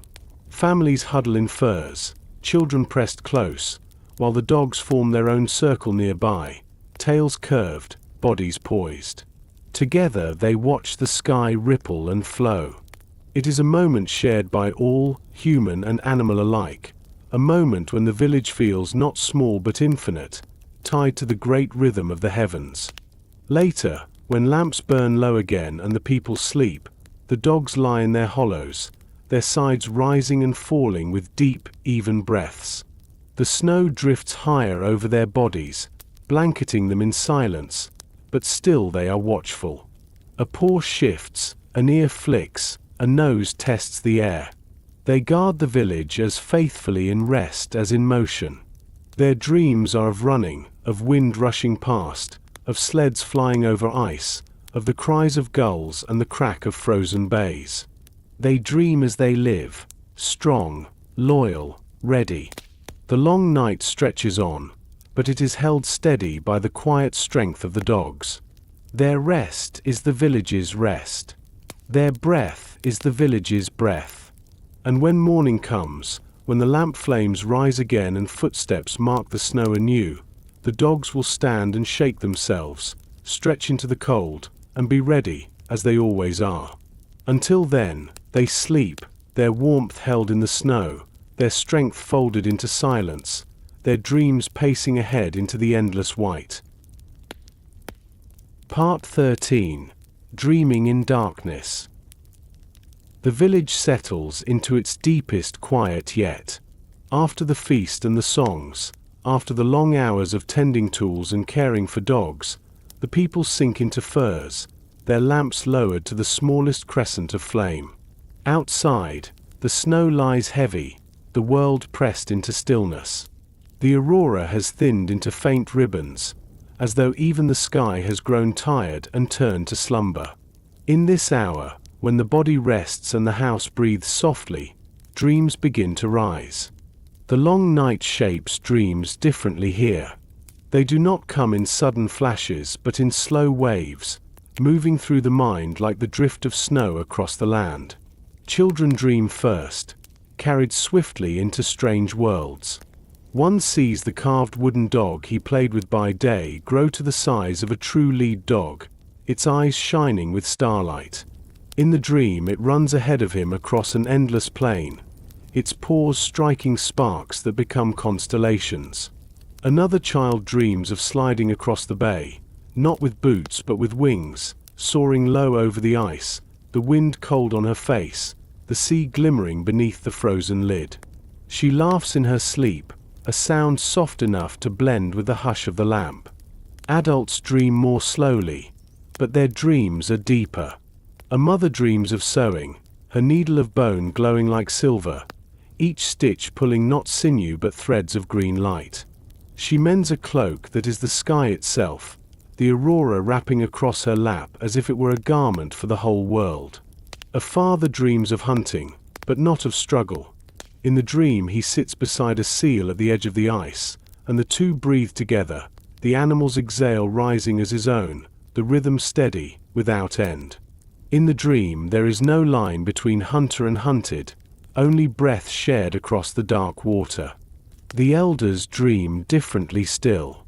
For them, dreams are less invention and more memory returning in new forms.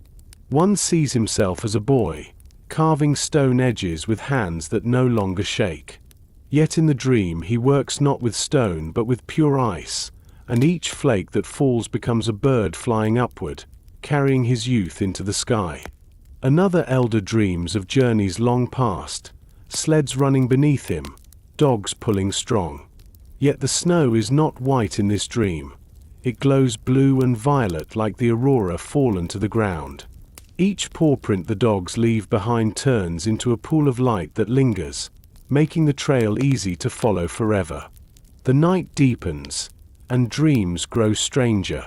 A woman sees her house lift from the snow and float into the sky like a glowing lantern, drifting among the stars.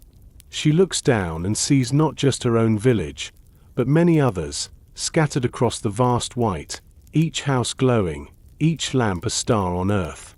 She realizes the sky above and the snow below mirror one another, endless circles of light reflecting back and forth. She sighs in her sleep, her body loosening into warmth, as though she has truly drifted upward and found her place among the constellations. Children murmur in their sleep, their dreams crossing into one another. A boy dreams of chasing a fox, its tail streaming behind like fire, and a girl dreams of following the same fox, but she sees it leading them toward a doorway carved in snow, a doorway filled with green light. The two dreams overlap, and the children smile without waking, their breath steady, their hands curling softly as though holding onto something precious. Outside, the dogs dream as well. Their paws twitch, their jaws open in silent barks. They dream of running, always running, across plains so wide they never end. The snow is firm beneath them, the air cold but kind, the sled light, the path endless. In their dreams, they never tire. They run with ears forward, eyes bright, their bodies engines of joy. Their dreams mingle with those of the people inside, and the whole village seems to pulse with the same rhythm. Paws striking snow, hearts beating steady, breath rising into the cold night. Dreams bring spirits close. An ancestor appears in the dream of an elder, standing by the lamp with eyes like the sea. He does not speak, but he nods, and the nod carries all the reassurance the dreamer needs. A child dreams of her grandmother's hands stroking her hair, though the grandmother has been gone many years. She wakes for a moment, eyes heavy, and whispers to her mother that she felt the touch. The mother only smiles, smoothing her daughter's cheek, and the child drifts back, carrying the warmth with her. The aurora returns faintly toward the deepest hours, its ribbons thin but graceful. They move slowly, gently, like a dream themselves.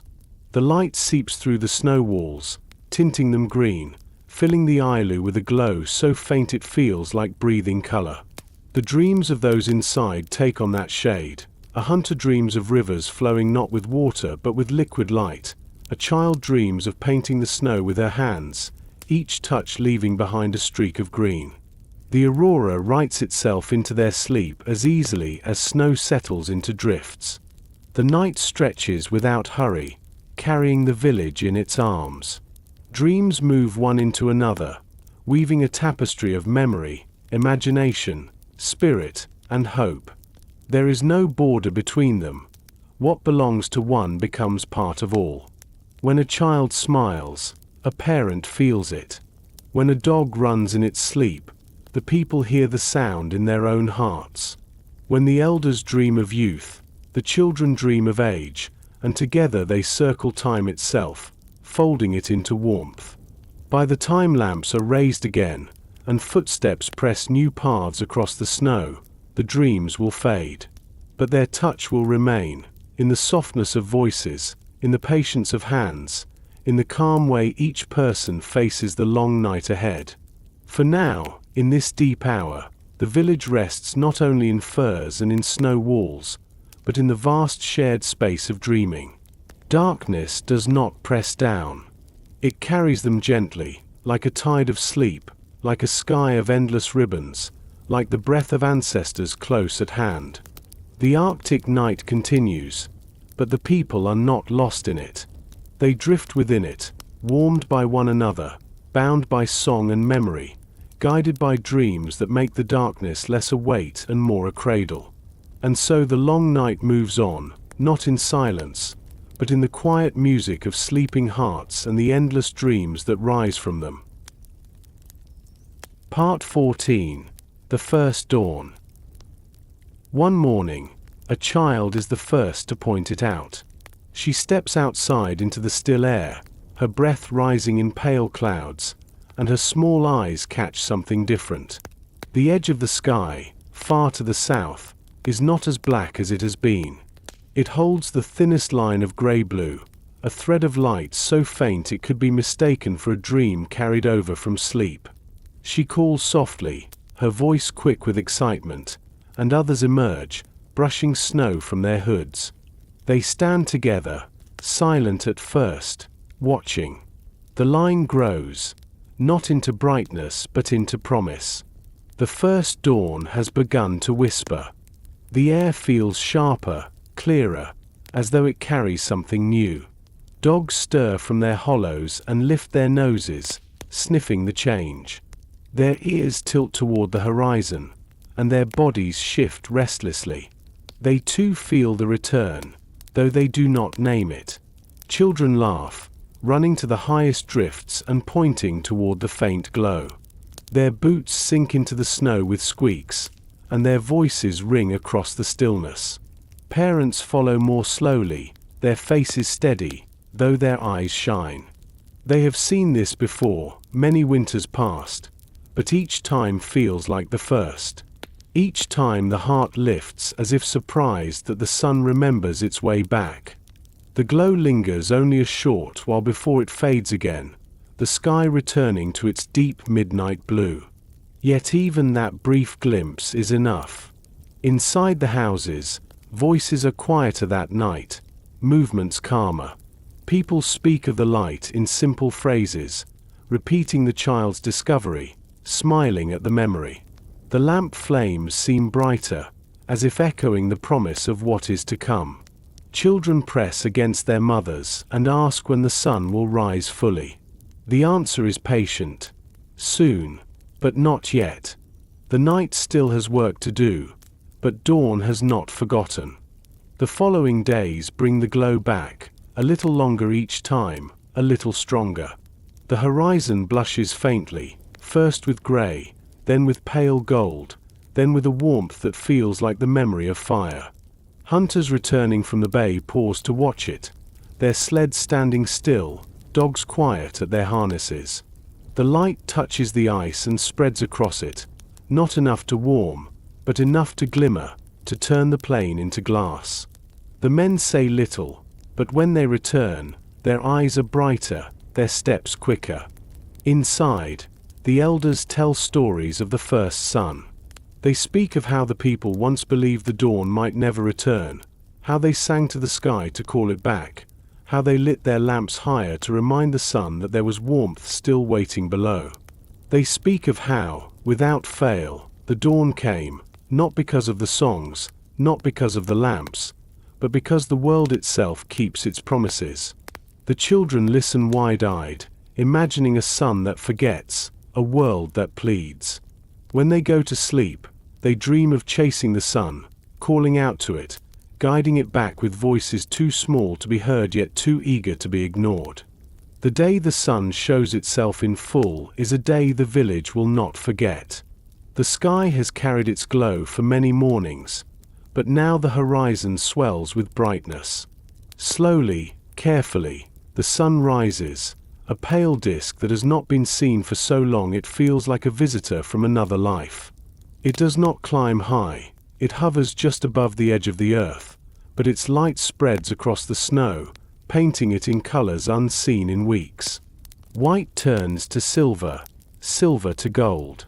Shadows stretch long, thin, and sharp. Faces turn upward, eyes narrowed, mouths open in awe. No one speaks for a long while. The silence is fuller than any song.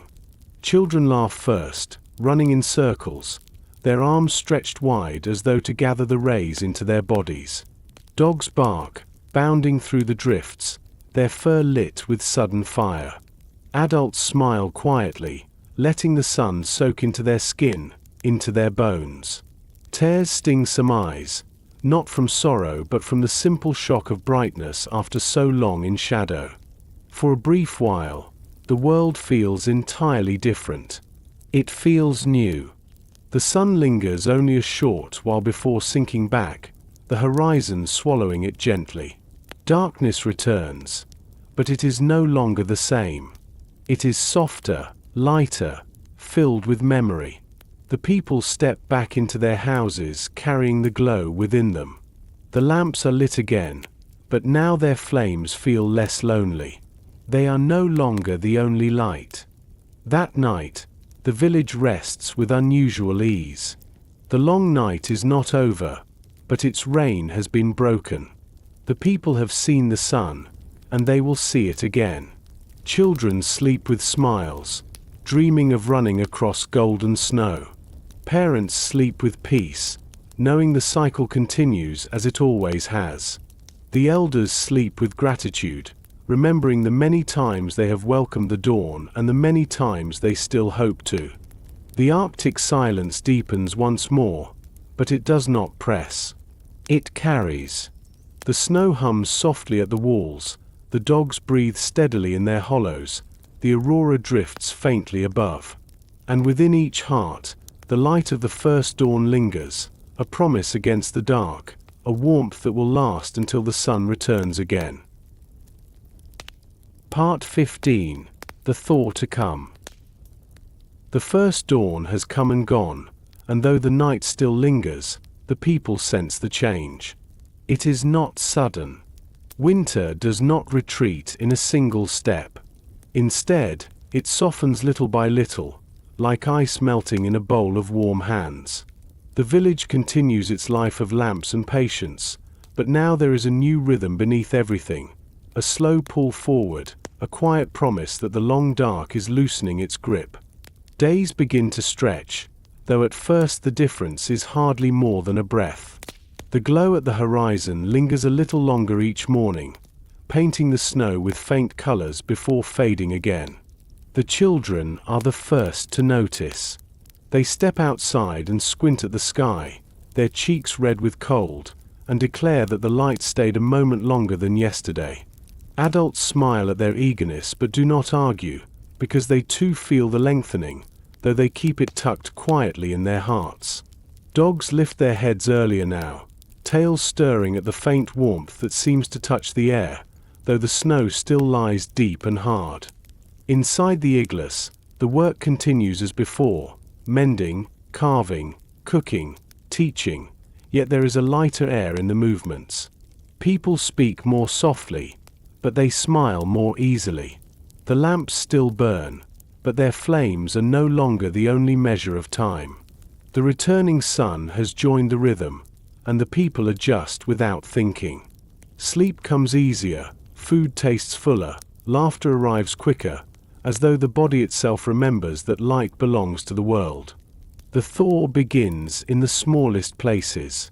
Icicles lengthen along the edges of the tunnels, dripping once or twice before freezing again. A thin sheen of water appears briefly on a block of ice near the storehouse, catching the faint glow of the horizon before hardening back to crystal. These are not changes to rush toward, but they are noticed, remembered, spoken of at the lampside. The ice has begun to whisper, an elder says, and the children lean closer, wide-eyed, imagining that they too hear the sound of snow loosening its hold on earth. The dogs sense it keenly. They grow restless, pacing their lines, ears pricked to the shifting wind. They bark more often at night, not in alarm but in energy, as though their dreams of running now push against their ribs while they are awake. When harnesses are brought out, they leap forward eagerly, paws striking snow in rhythms that say, "The trails will open soon, the world will widen again." Hunters soothe them with calm voices, reminding them that patience is still needed, but their own eyes gleam with the same anticipation.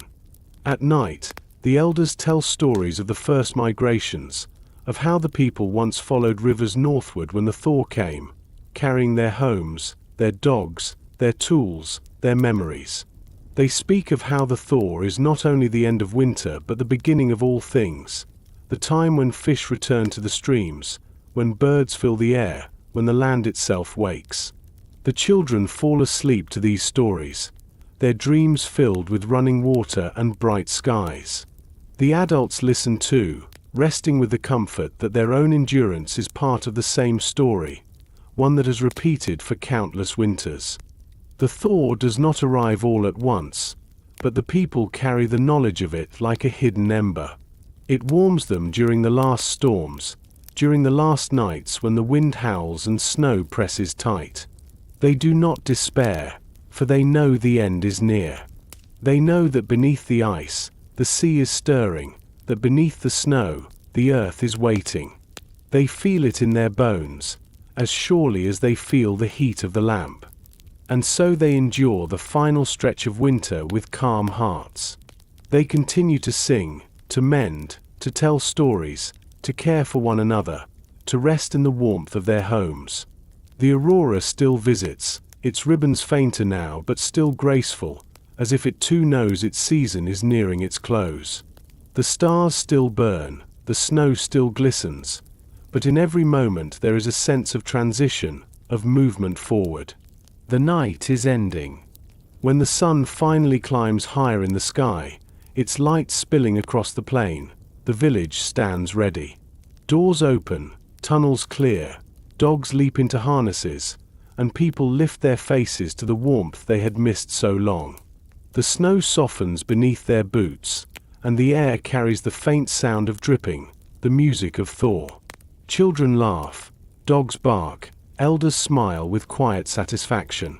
The long night has been endured. The circle has turned.